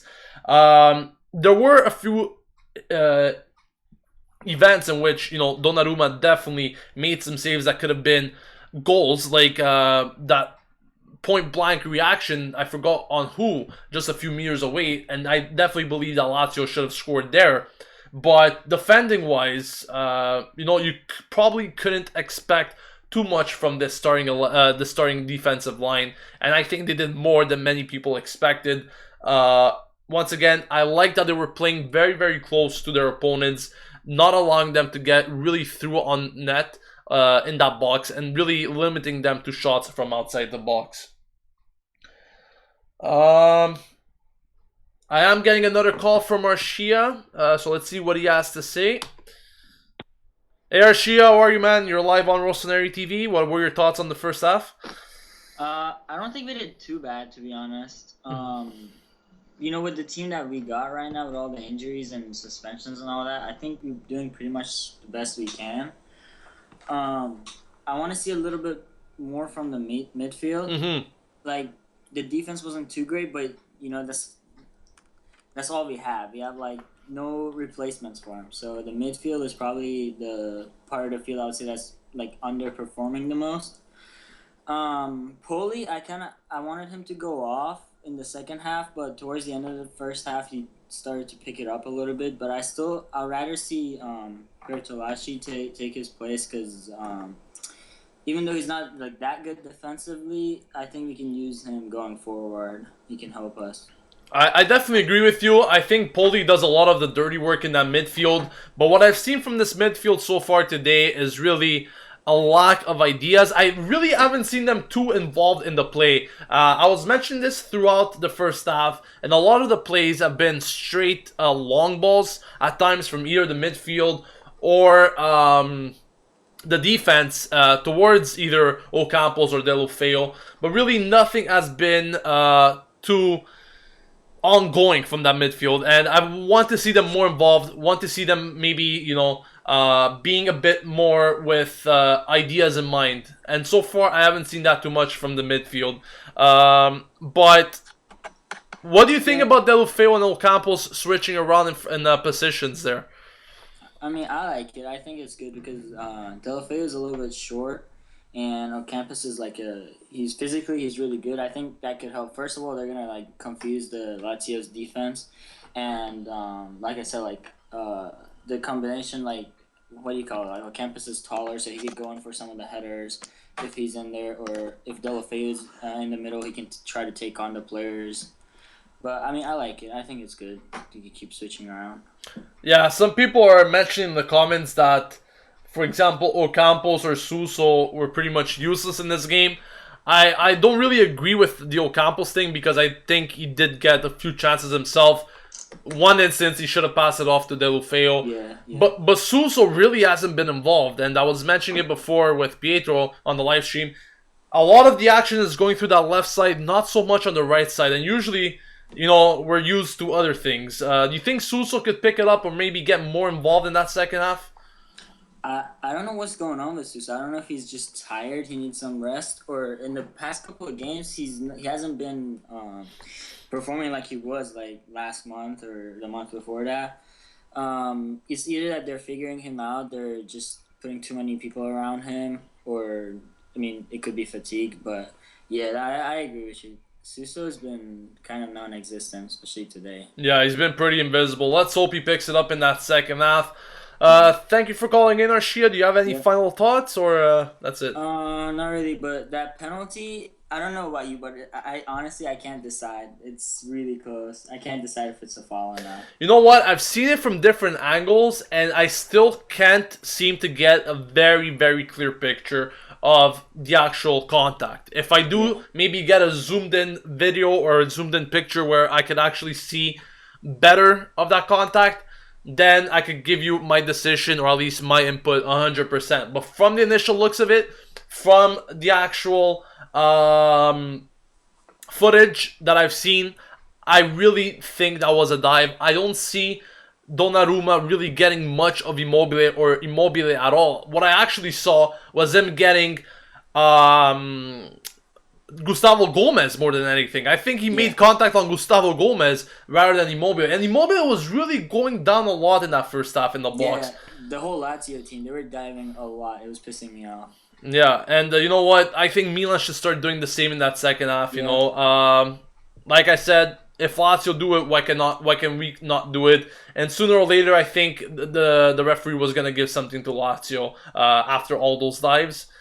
Yeah, exactly. I mean, I would definitely love to see that because it just pisses me off so much. I hate that. Yeah, same here. And it sucks to really influence a game on a poor decision like that, in my opinion. Yeah, exactly. I mean, I think if we come out with the right attitude in the second half, we can definitely get something out of this game, whether it's just 1 point or 3 points. But we need to come out with fire, like in the second half. Yeah, we definitely need to come out with that fighting mentality. Let's hope we see some positive things, Arshia. Thank you for calling in, man. Forza Milan. Forza Milan. All right. So you heard it there from Arshia. Definitely, he didn't know whether he agrees with the referee decision or not, but I think a lot of people could argue that you know, that decision was pretty much way too biased, I think. Immobile did a lot of diving, and seriously speaking, I don't think there was anything in it. I'm gonna keep repeating it. That's my opinion. When a penalty is blatant as it is, like we have seen against Bologna with Paletta's challenge, I think it was. Sorry, it wasn't a penalty, but it was outside the box. Rather, in the game against Sampdoria, my apologies there, where Paletta stripped, I forgot what it was, I think it was Quagliarella. That I could 100% agree that it was a penalty. But things like this, you know, the more I look at it and the more I say that, to me, it was a dive more than anything else. Evo A says that was the most generous penalty ever. Beryl thinks clear penalty for me. Sven Simonsen says Suso and Pasalic ties for most invisible in the first half. I have to agree with that. I definitely think that Suso and Pasalic weren't very obvious today. Pasalic only had one moment that I could say he tried to get something going, and that was an attempt to feed Delofeo through on goal, but that didn't go according to plan. Elevate Extra says dive and a half. It was. I think Immobile is using his La Liga instinct, and the ref got fooled. That could be true. That could definitely be true. Matthew DeLuca saying Suso is so predictable now. I think that you know, Suso, besides being predictable today, he really just hasn't got any of the ball. He hasn't really had the opportunity to show anything. And the more I see it, the more I could tell that Lazio is really emphasizing on blocking his abilities today. Gary says, what do you expect from the second half? Well, I think that Milan could still get something out of this match. I don't think it's completely to throw away. We have seen some positive things in that first half that could translate to even better things in that second. However, we're going to have to be a bit more attacking minded. And what I mean by that, we're going to have to throw more bodies at times to hopefully get something going. At the same time, we have to be very, very careful from the counterattacks because Lazio has got quite a few counterattacks in that first half, and it could have proved to be very, very dangerous. Fortunately, really, Lazio didn't get anything from those counterattacks. In the end, but we have to be careful. We're moving forward because unfortunately we do tend to lose the ball, especially in that midfield, quite frequently. Self says we always get screwed by the referees. Yes, Juve is pretty strong, but they always get the help of the refs. No one can deny. Chrissy says, Gio, I think we are going to get 1 point out of this, or maybe 3. But I think we will definitely get points. And I spoke about it before the match. This match is very, very important when it comes to getting a result. Even if it's a tie, it's important to have that better head-to-head record against Lazio, just in case that we end up tying them on points at the end of the season, because we will be the ones with the advantage, as we won the first game 2-0 at the San Siro. So I just hope that we definitely get something out of this match. I hope we don't lose this match, because that will obviously increase the gap between us and the teams currently above us, Inter, Lazio, and Atalanta. But if we do at least get a tie, then it will just be a neutral result, and we can continue working on the path of getting or achieving better results in the future games there. The second half is about to start, and at this point, I'm going to give a call to Pietro, but I'm just going to get the timer started here just before I get into the call with him. Like I said, I just hope that Milan do have a very strong second half and at least get off to a strong start, because I think the opening 15 to 20 minutes is really going to show, or at least prove, what Milan could do moving forward in this match. So I'm going to get back on the line with Pietro. I'm just going to give him a call here to give his input throughout the second half. I'm also going to be fixing here some things for you so you guys could keep track of which half we're in. If you have just joined us, make sure to leave a like on the video and also subscribe to the channel to stay updated with everything going on at AC Milan on a daily basis. We are back with Pietro on the air. Pietro, what are your thoughts going forward in the second half? Do you think Milan could rebound from this losing situation?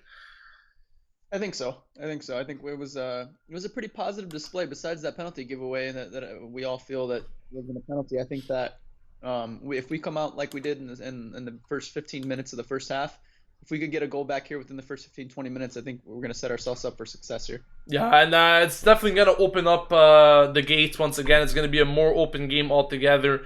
Yeah, I definitely hope that we get at least a goal in these opening 15-20 minutes to start off the second half on the right foot. So Pietro, I don't know if you heard during halftime, a lot of people pretty much agreeing with our call there that the penalty was pretty soft. Yeah, pretty soft, exactly. So I think a lot of people had the same image of us, and I just can't believe that the referee actually bought that. But Milan need to put that behind their heads, and they need to focus for better things here in the second half. That's right. They need to play this as if it's still 0-0 and have that mindset going forward that we need this goal.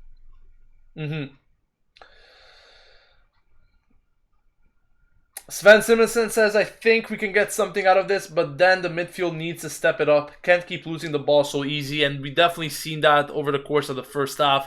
Way too many giveaways, which I said before, resulted in Lazio counterattacks. The midfield needs to be more creative. We definitely haven't seen much of a creation from the midfield today. I agree with that. Very, very quiet midfield. Not much involved. I mean, besides offensively, they're not contributing much. I want to see them more involved. Yeah, and I think you pretty much summed it up perfectly there, because defensively, we were capable of the midfield was capable of really helping out in tough moments. But moving forward in the attacking sense, the midfield has done little to none concerning actual support to the attackers up there.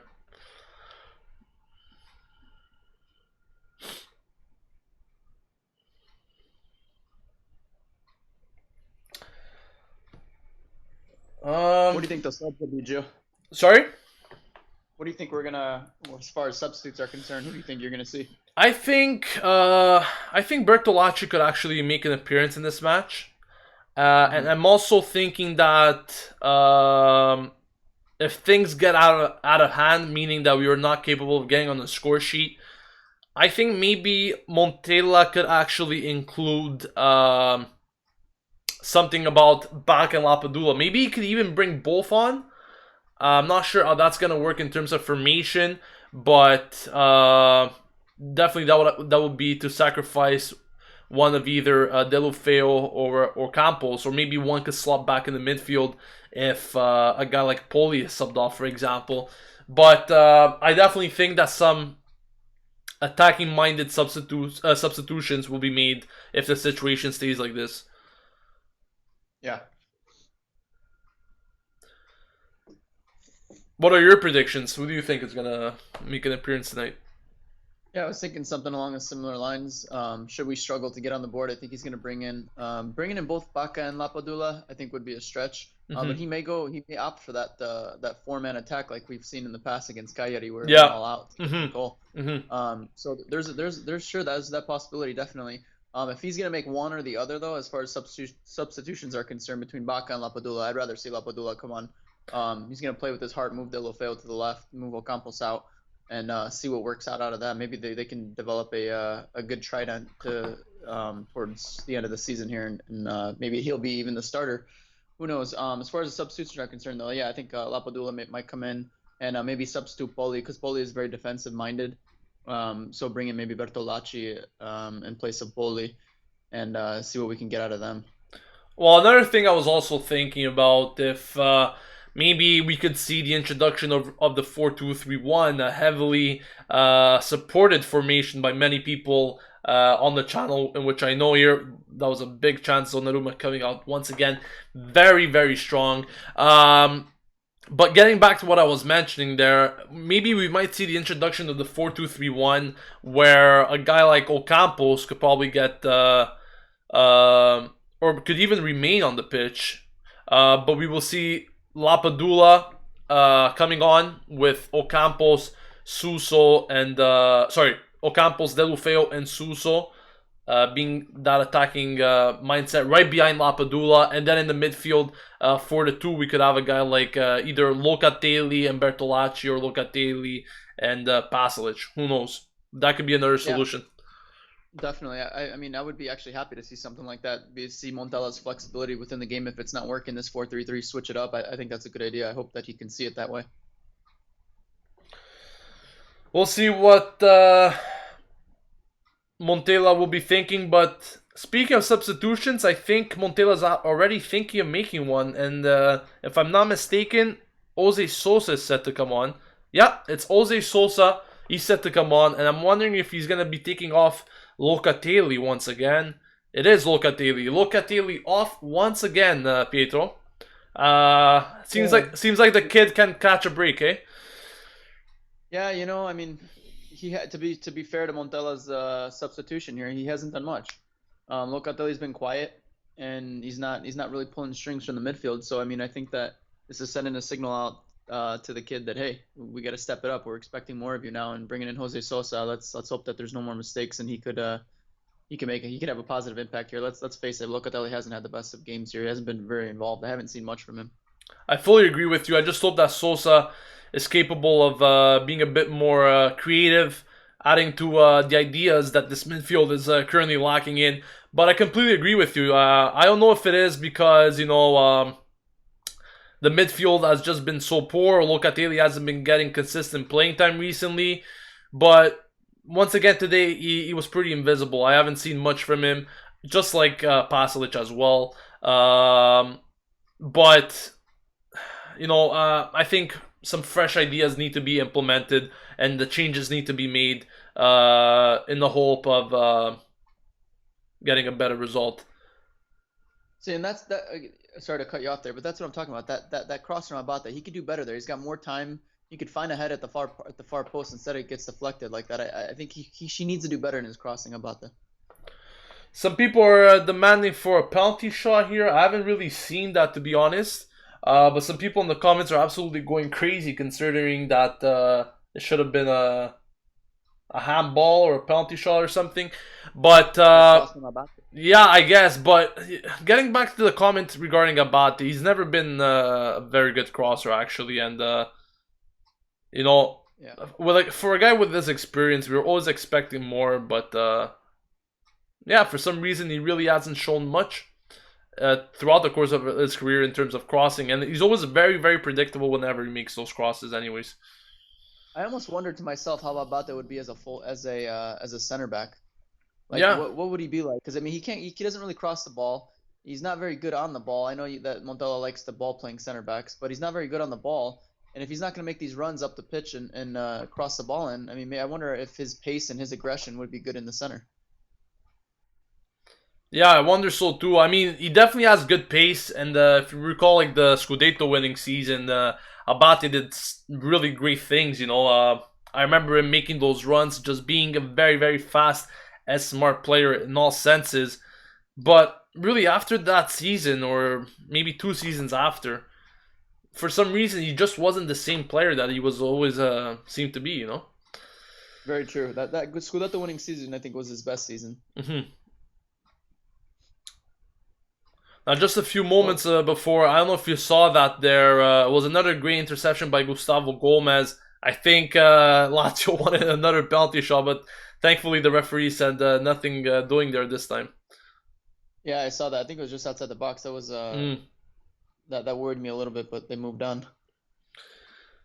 Now, Milan's having some good ball possession. I mean, they're getting closer to Lazio's penalty box, but what I'm noticing is that Lazio's really keeping a lot of men back every time Milan seems to have the ball, and really makes things hard for them.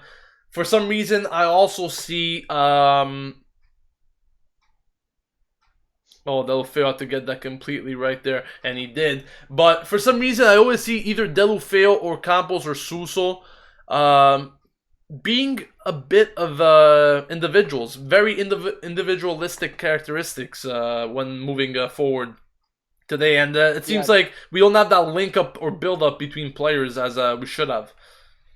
Right, it's almost like they both want the ball at their feet. It was very selfish by Ocampos there not to give Delufeu the ball, and I hope that's not in his mind still. Delufeu, like, I'm not going to give him the ball because he denied me a scoring chance. I hope they're playing together here. Mm-hmm. Another set piece there from Lazio. Thankfully, it was well defended from Milan. And the referee, I think, actually called a foul from Lazio, so Milan could escape that danger. Donnarumma continuously having a conversation with the goal line ref there. Seems like there's really a lot of conflict going on with Donnarumma and the referee's decisions today. Sometimes, goalkeepers are really trying to get involved, not to really influence the referees, but to give their personal feedback, their personal comments on certain decisions. And I think it's necessary that they do so, because getting back to that penalty shot incident, you need to get your word out there so that the referee doesn't make a mistake like that again, or at least proves to be a bit more vigilant, maybe, next time around. This is the most I've seen of Suso all half, bringing that ball out of the back there. Yeah, it really seems like Lazio's not giving much room to Suso to really move around or create anything. He's always in the middle of 3-4 players every single time he gets the ball, and that obviously doesn't help his situation at all.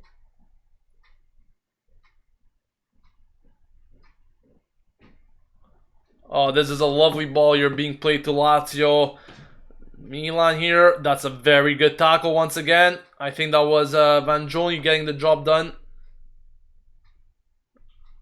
Vangioni there. He's done very well today. Once again, very positive performance so far from this player that wasn't even considered a few games ago and was actually benched instead of Romagnoli, and Romagnoli was preferred to play in that position when it wasn't even his natural position.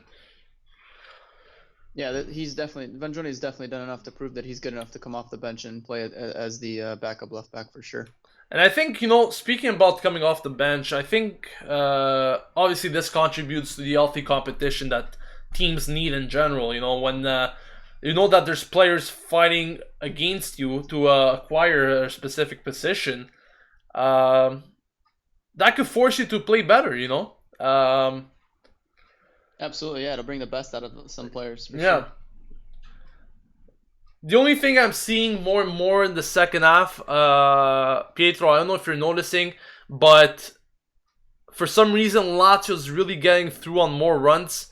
A lot more balls are going through that midfield.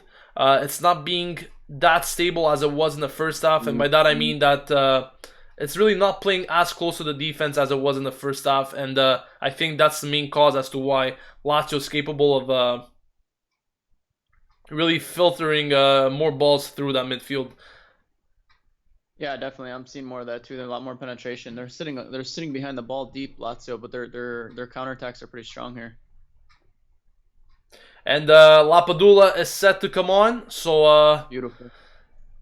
that is a positive sign to see. He's gonna get at least 30 minutes of playing time, and I think we were predicting just that before. And how about Montella making these changes sooner? I think he's answering the critics here, and then that they need to come on sooner when necessary, and this is good. Well, he's definitely answering the critics, but at the same time, I believe that it's necessary to make these changes. You cannot just wait until the 75th or 80th minute to make those substitutions, and we've seen really Montella doing that on a continuous basis this season, and many people were obviously criticizing him, like you said there. So, besides the critics, I think that he needs to change things up in games earlier, and I'm happy that he's thinking of bringing Lapadula early on, as we'll see now. Yeah, definitely. I wonder what he's going to come on for. What he's going to do. Is he going to take out Ocampos and move Delafeo left, or is he going to go to that 4-2-3-1 like you're saying?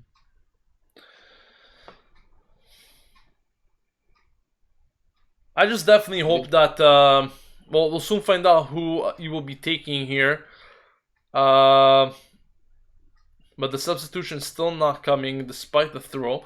Yeah, I'm very curious to see who he's gonna replace, and going forward what this could mean here. Once again, Abate there with a very, very poor cross, way too close to the goalkeeper's hands. And I just don't get it, how these guys practice every day and the crossing is never so accurate as you would expect it to be. I mean, yeah, that's poor. I agree. I mean, how many times have I seen Abate actually connect and get an assist before the ball touches the ground and finds an actual striker to head the ball in the back of the net?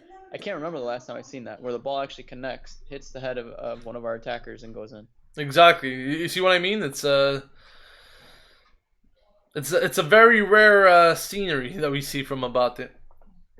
It almost feels like he doesn't pick his head up and look where he's crossing. He just puts it in the box and hopes for the best. There is a booking here coming, I believe, to a Lazio player. Yeah, it is a booking, I think, for... Campos is off, by the way, for Lapadula. So, that's good. I wonder how...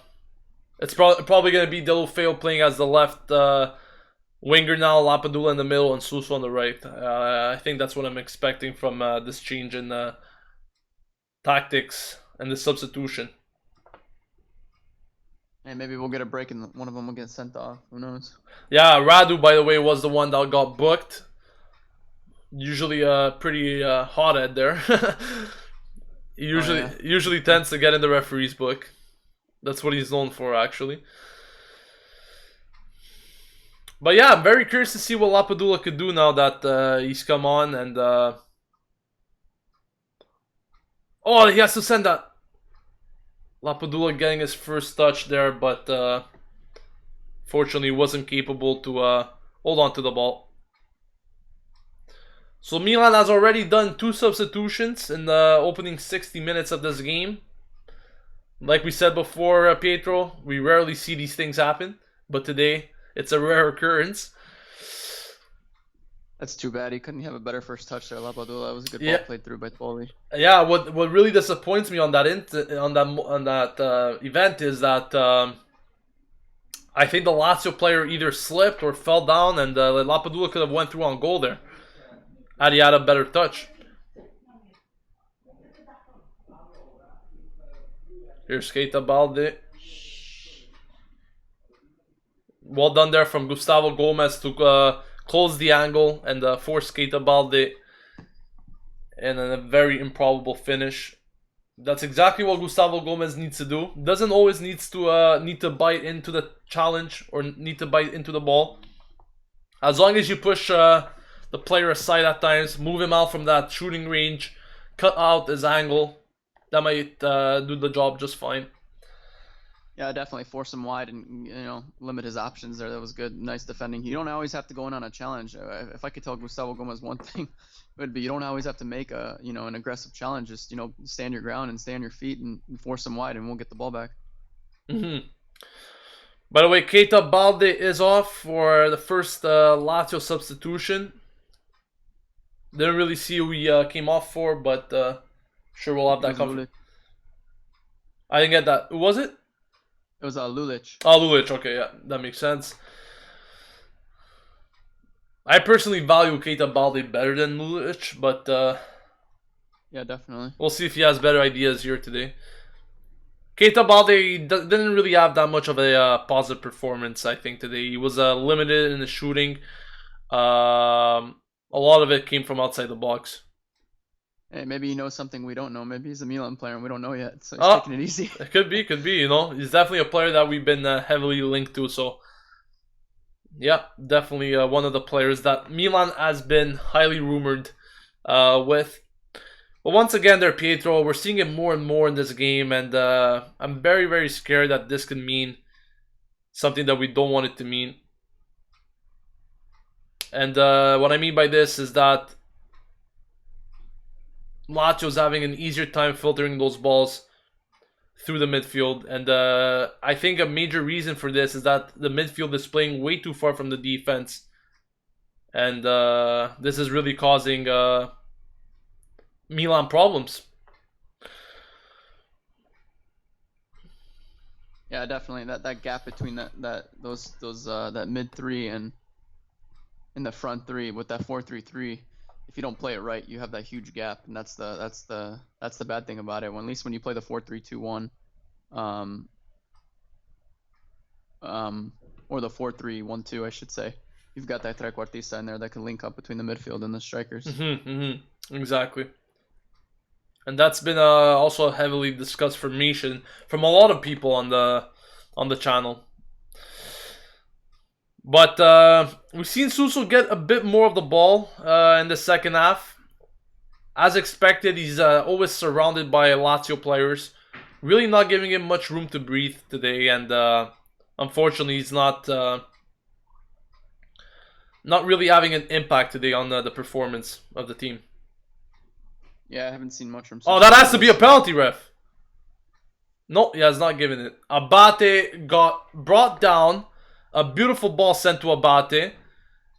If that wasn't a penalty, I don't know what could be. Take a look at this, Pietro. Not quite there. I got a Sosa on the ball right now. Ball played over the top from Sosa. It was a beautiful... Oh my god, of course. It was a beautiful run there by Abate. And I'm sorry, but if you give a penalty shot to Immobile, Radu... Look at that. Look at that. He didn't even go for the ball, Radu. He absolutely went for the man. Abate brought down. That should have been a penalty in my eyes. I'm sorry, but that should have been a penalty. That was clear. That was on. I mean, Abate was through on goal there. Yeah, he was through on goal, and the best part is that Radu had no intention of even getting the ball. He absolutely went for the man, not even looking at him. Yeah, you look at it from the back too. You can just totally see that. Yeah, that's ridiculous. That's honestly ridiculous. That should have been a penalty. I'm not trying. Well, that was close to it. The far post there. That's what we need, some kind of break like this.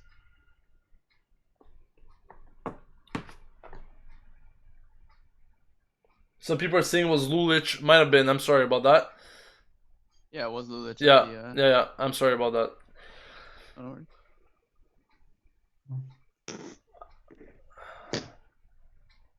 And, you know, a lot of people complain about referees. I see a lot of complaining from other teams and stuff. But recently, the referees haven't done Milan much justice, to be honest with you.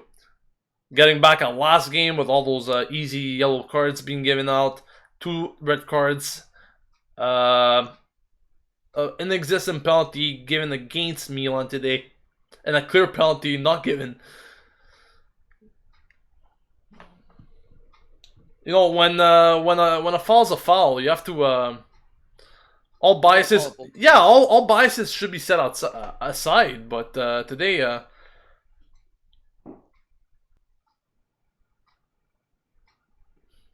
you know, Lazio's getting a lot of possession into Milan's half today, especially in the second half. We've been seeing them a lot more.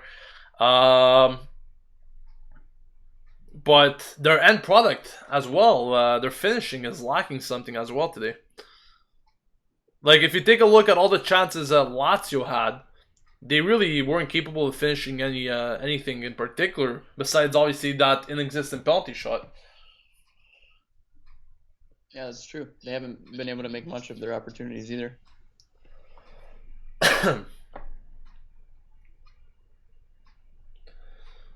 Some people are saying that Sosa's passing has been better than Locatelli's today. I've seen Sosa doing some very good balls, like such as the one sent to Abate there.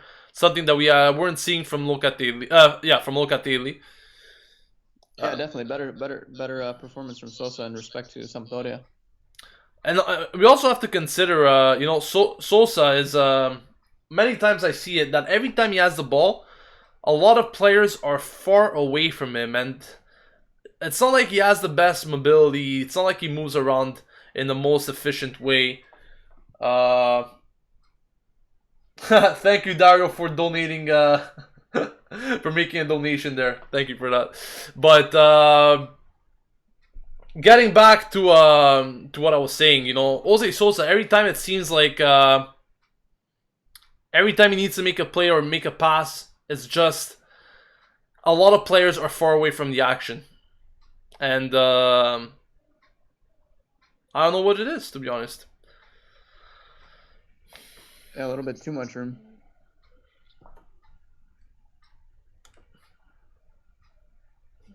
You know, I remember when Locatelli hit that shot against Juve. Look at where he scored from. Just inside the 18, if I'm not mistaken, when Abate gave that ball back to him. Or was it they gave him that assist?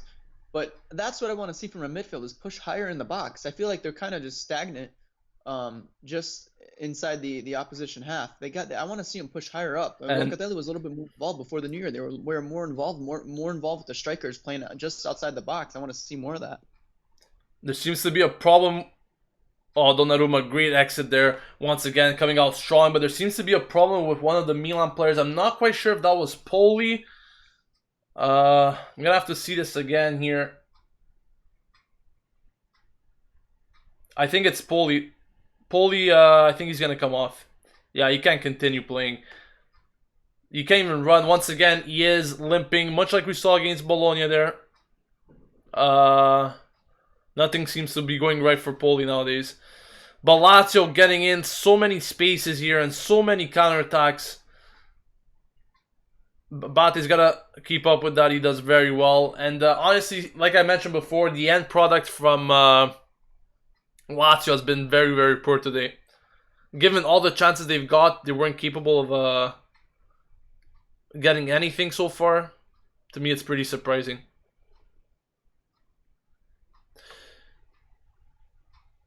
Do you think Poli's injury has something to do with what he suffered last game against Bologna? I mean, we've seen him limping and continuing on that injury last game. Do you think he's finally getting the feels of it? You know, I was thinking that before the game started, when I saw Poli in the lineup, I was thinking to myself, well, didn't he pick up a knock against Bologna? Why is he starting here? And you know, that's a good observation you made. Who knows? Maybe it is something that contributed from that Bologna game that's starting to wear on him now after 72 minutes. So I don't know. I mean, I just hope that whoever comes in is going to be able to make a positive impact. Been kind of quiet from all the midfielders today, including Pasalic. I'm expecting more from Pasalic, and I haven't seen much besides that 1-2 he played in with Delofeo, but that's about it.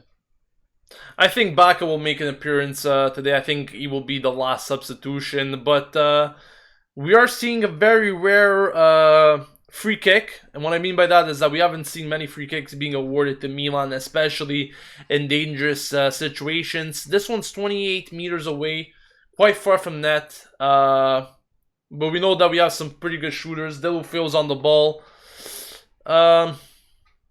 Really don't know what to expect from this range. I think it's going to be a cross, but we'll see it soon. Jose Sosa with a shot on target, forcing the goalkeeper in the save. That was a pretty good shot there from Jose Sosa, and we know that he has a good shot. I want to see that again.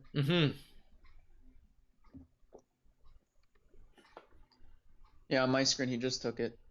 Yeah, that was good. See, that's what I mean. We got to test this keeper. We haven't even tested him much today. And it's sad to say. It's sad to say that we haven't tested our second keeper, because Marchetti's not even playing, and this guy, you know, he might have been off his game today. He didn't really get tested. I don't even think he dirtied his gloves, for all I know.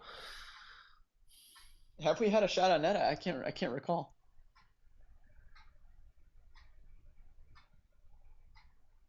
Oh. What was that? Lapadula, soft shot. You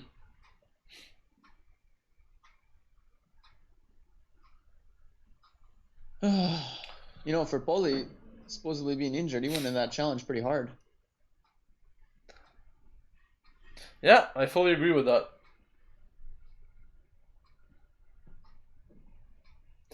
We need a goal here. If we could pick up a draw, this would be huge. You know, I hate to sound like a downer, but honestly, a draw is a big result, because not only do we get a point, yeah, sure, but they're not extending their lead beyond us, Lazio. We're still keeping them within closing distance. Yeah, I completely agree with you.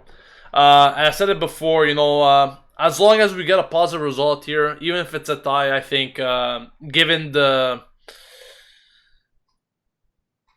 extent of our injuries and suspensions today, with a very diminished squad, you know, we can't be too upset with a draw, I think, if we do manage to get it. Definitely not. Even I was thinking, like I said, from my prediction, even before kickoff, I think it was. I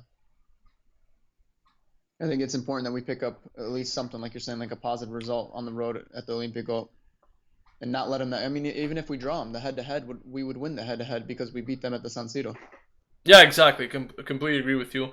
I think, I mean, even if this result stays as it is, we'll have the better head-to-head record. But we need something more here.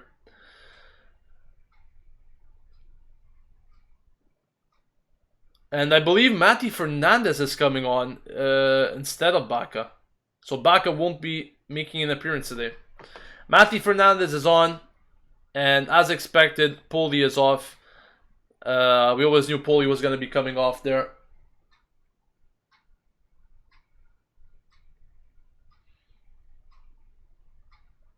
How do you feel about that? You know what? Mati Fernandez, to me, this is a straight swap for Poli. I don't really see how he could help the situation in terms of we need a goal now. And to throw on a guy like Mati Fernandez in this game, to be honest. I think we should have just tried with Baka going forward. Yeah, I would agree. Kind of like what we did with Cagliari, all out. Dairo making some contributions to the channel here. Thank you for that. If Milan scores, he says he's going to donate $10. You heard it here first, eh, Pietro? All right. We'll hold him to it. Yeah.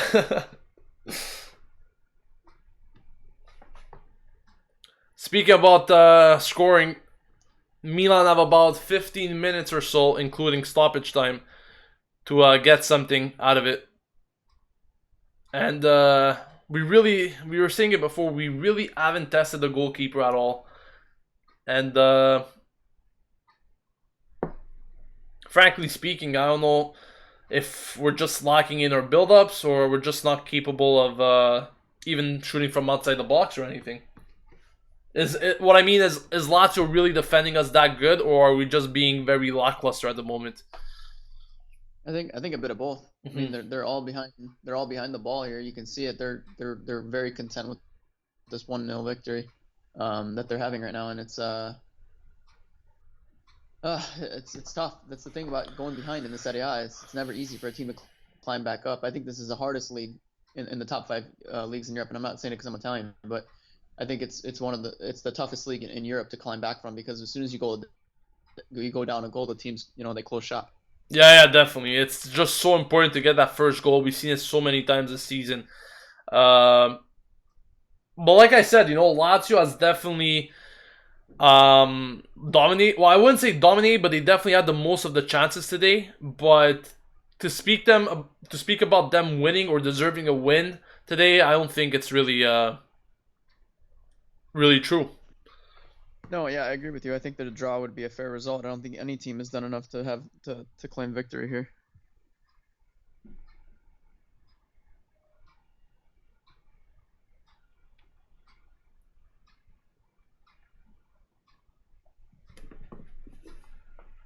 Very quiet match. I feel like it never got going. Wow, that was really close there. A close attempt from Milinkovic, I believe. Oh, that was really close.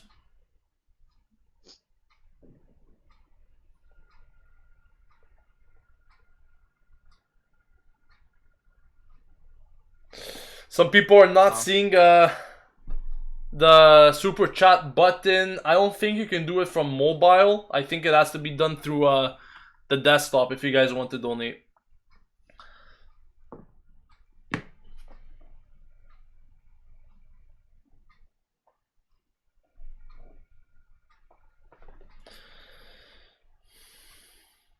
$10 plus stoppage time for Milan to salvage something out of this.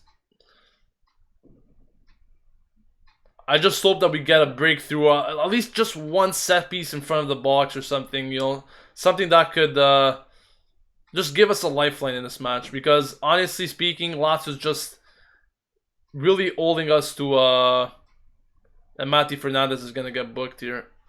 Abate and Gomez doing major complaining to the referee. Mati Fernandez has been booked. I have to see this again. It was a reckless challenge, but I'm not sure if he got the ball or the foot.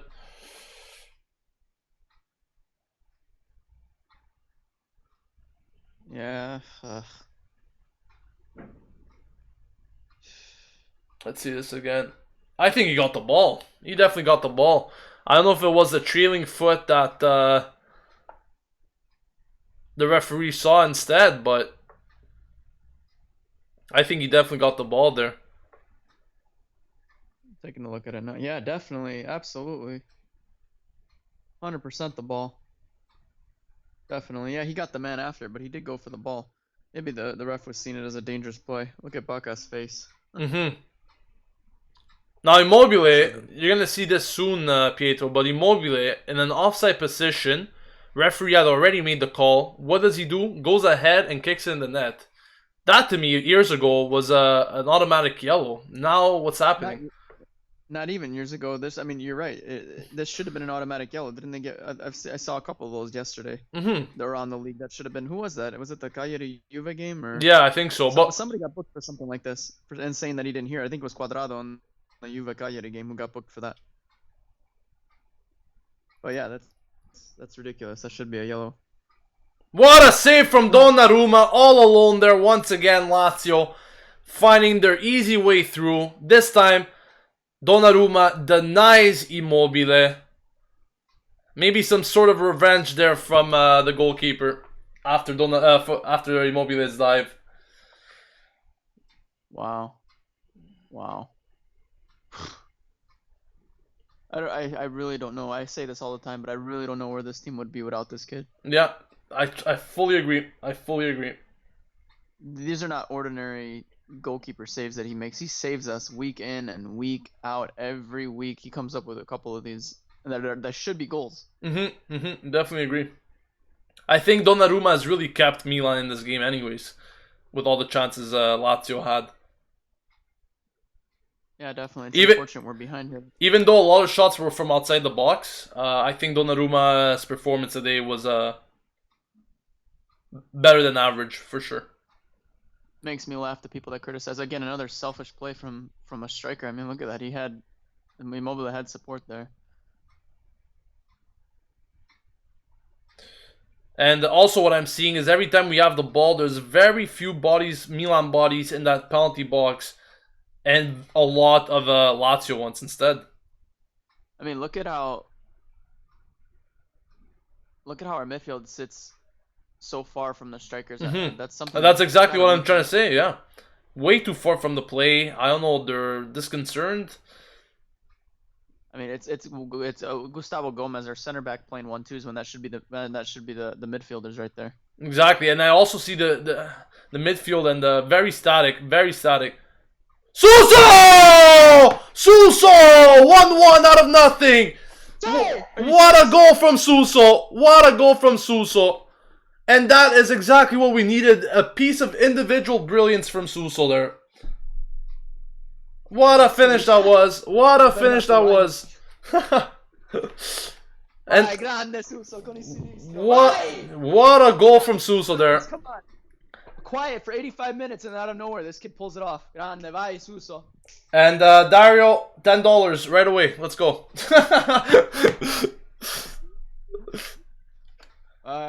You better keep his word. Half a chance you give this kid. He's quiet all game, and all of a sudden he shows up. Unbelievable. Good win by Jose Sosa there. Yeah, very. Get him on his left. The kid is deadly. Vai! Beautiful, beautiful goal. Exactly what we needed at this point in the match. And like I said, Milan known to score these late goals. And we can win this match. We can win this match. Let's go. Well, let's just hope that we have some more fighting mentality like we've seen against Bologna there. And who knows, we can maybe pick out something out of nothing once again today. Definitely. So Dario goes ahead to donate 5. I wonder if he miscalculated there. But anyways. Oh, yeah, just give it another 5. He says, next goal, Milan, $20. Oh, I hope you're right. He's a comedian, this guy.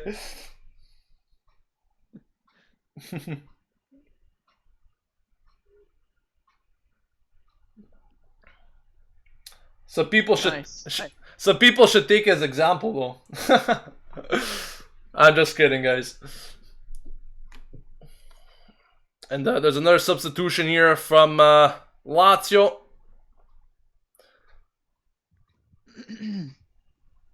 Well, Lazio's going to be banging their head on the wall because, as I was saying, they had really a lot of chances throughout the course of the game, but their finishing skills were really poor today. You know, and I have to say, we haven't really done much. I mean, if this score was 0-0, I would think it'd be more realistic to what we're seeing. I mean, both teams haven't done too much. Mm-hmm. And the chances that Lazio have had, they've made a meal of them. Exactly. I just hope that we can get something going here. Another goal will be a dream, to say the least. Yeah, definitely. And I don't want to sound greedy right now, but if this result could hold, this isn't the worst result. Yeah, I completely agree with you.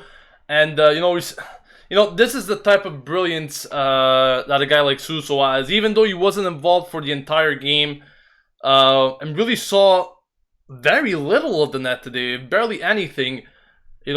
Just a touch of magic in these situations is exactly what you need. And I think we should consider ourselves lucky to at least have a few guys, or maybe very few guys, that are capable of actually, turning matches around in this sort of way.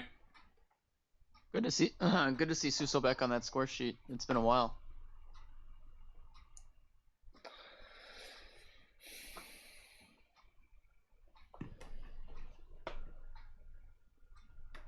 I see Lazio knocking the ball around in their own half. I wonder if they're content with the draw.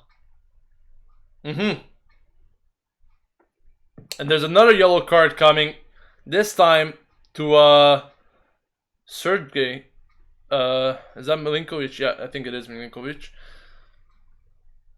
And I wonder if Lazio's... Oh, that was a very poor challenge on Jose Sosa.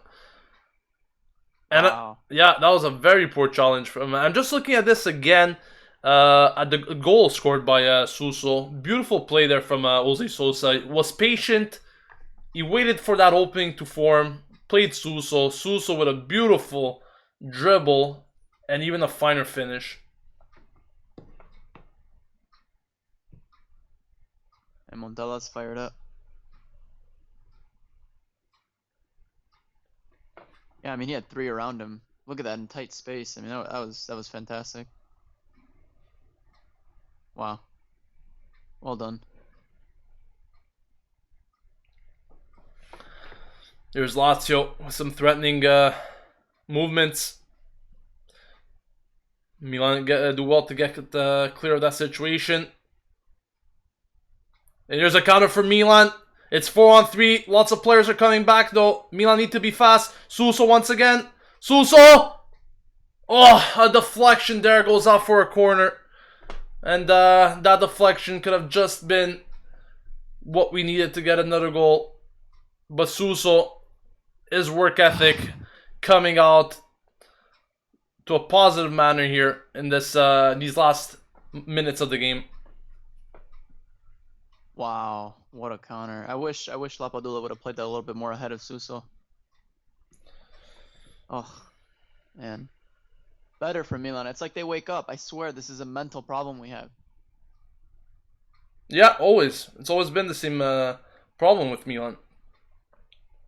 4 minutes of added time have been given by the referee.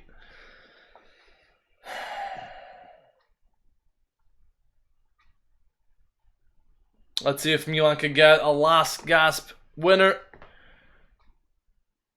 That'll be just amazing. YY says much better, but why didn't they do this a little bit earlier? That's what we're always saying every game. Every time, it's always the same thing. I agree with that comment though. Why didn't we do this earlier? Why couldn't we wake up earlier? Well, I'll clutch with a Lapadula goal be at this moment. Man, this is his time to score. And, you know, we're seeing Baka's face on the bench there. He looked pretty disappointed. But, you know, those are exactly the type of things that Montella needs to imply in this team. Just because you're getting paid so much on wages doesn't necessarily mean that you need to start every game. You need to earn your spot. And believe it or not, I'm pretty happy that he kept Baka on the bench for the entire game today. Yeah, me too. It sends a warning, and I think that you hit the nail on the head there. Yeah, nobody's bigger than the club, so you know, be upset all you want, but if you don't deserve to play, you're not playing. That's And exactly it. Doesn't it. matter who you are. That's exactly it. You know, and from what I've seen, that usually brings the best out of Baka when he gets put on the bench. Usually it works in our favor. That should be a foul. The referee has given it. Milan have a last chance here. Suso being brought down again. He's really done something here in these last 10 minutes, Suso. Being the most impactful player. But, you know, getting back to Deulofeu, Pietro. I don't know if you saw just a few seconds ago when he charged the goalkeeper. And he forced him into making a mistake. These are things that you will never see from Baka. And at the end of the day, you know, if Baka seems to be surprised as to why he's not getting playing time, well, you know, this is the work difference. This is the difference that Montella wants to see, and he's definitely seeing the work ethic. Yeah, the work ethic and the will, the desire, the determination that Deulofeu has, something that Baka doesn't have. I just don't understand how Montella was so blind in seeing such things before and not actually thinking of playing Deulofeu or maybe even Lapadula ahead of Baka on the numerous amount of occasions.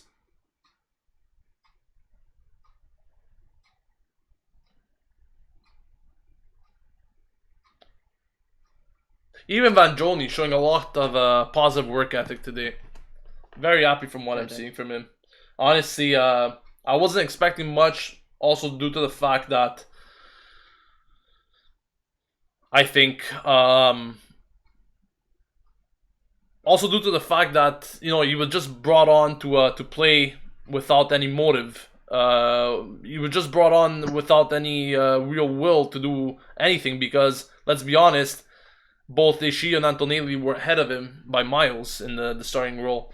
But here it is, a last gasp corner kick. Milan definitely throwing bodies up front now. A lot of bodies. Let's see if we can get something out of it. I would honestly jump off my chair if we get something. Here it is. The goalkeeper comes out strong with a punch. And Lazio win a free kick here. Vangioni, though, so strong in every challenge. Always there to work so hard. And that is the end of the game. 1-1 the final score. Definitely cannot be too disappointed with the result, Pietro. No, definitely not. I think, like I said, the draw, it's not bad. The reason, if we were drawing against another team that wasn't competing for the Europa League directly, yeah, it'd be a lot heavier than this. But considering that we just picked up a draw and they didn't distance themselves, anytime that Lazio or Inter don't distance themselves from us on a weekend is a good weekend. Yeah, exactly. And with all the plays that Lazio were actually doing today, I think. I'm happy with the draw. Yeah, I'm happy with the draw, and at the same time, simply I don't understand how their finishing skills were so poor today.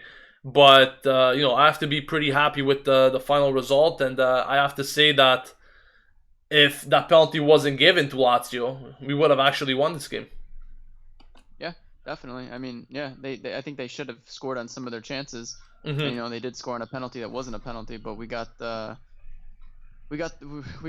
better of it. I mean, I think that this would be more of a disappointment if I'm a Lazio fan than a Milan fan for sure.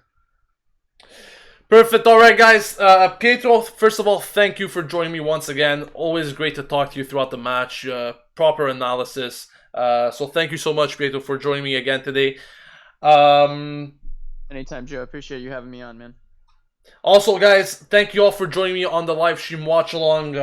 Always thank you for coming on and always supporting the channel and just engaging in the conversation. Helps the channel grow, helps the channel discussion going. So I'm very thankful for you guys for coming on once again today. If you haven't yet, make sure to leave a like on the video as it helps the channel out and the video itself. We are just a few likes off 100 likes actually. So if you haven't yet, please leave a like and make us reach that objective.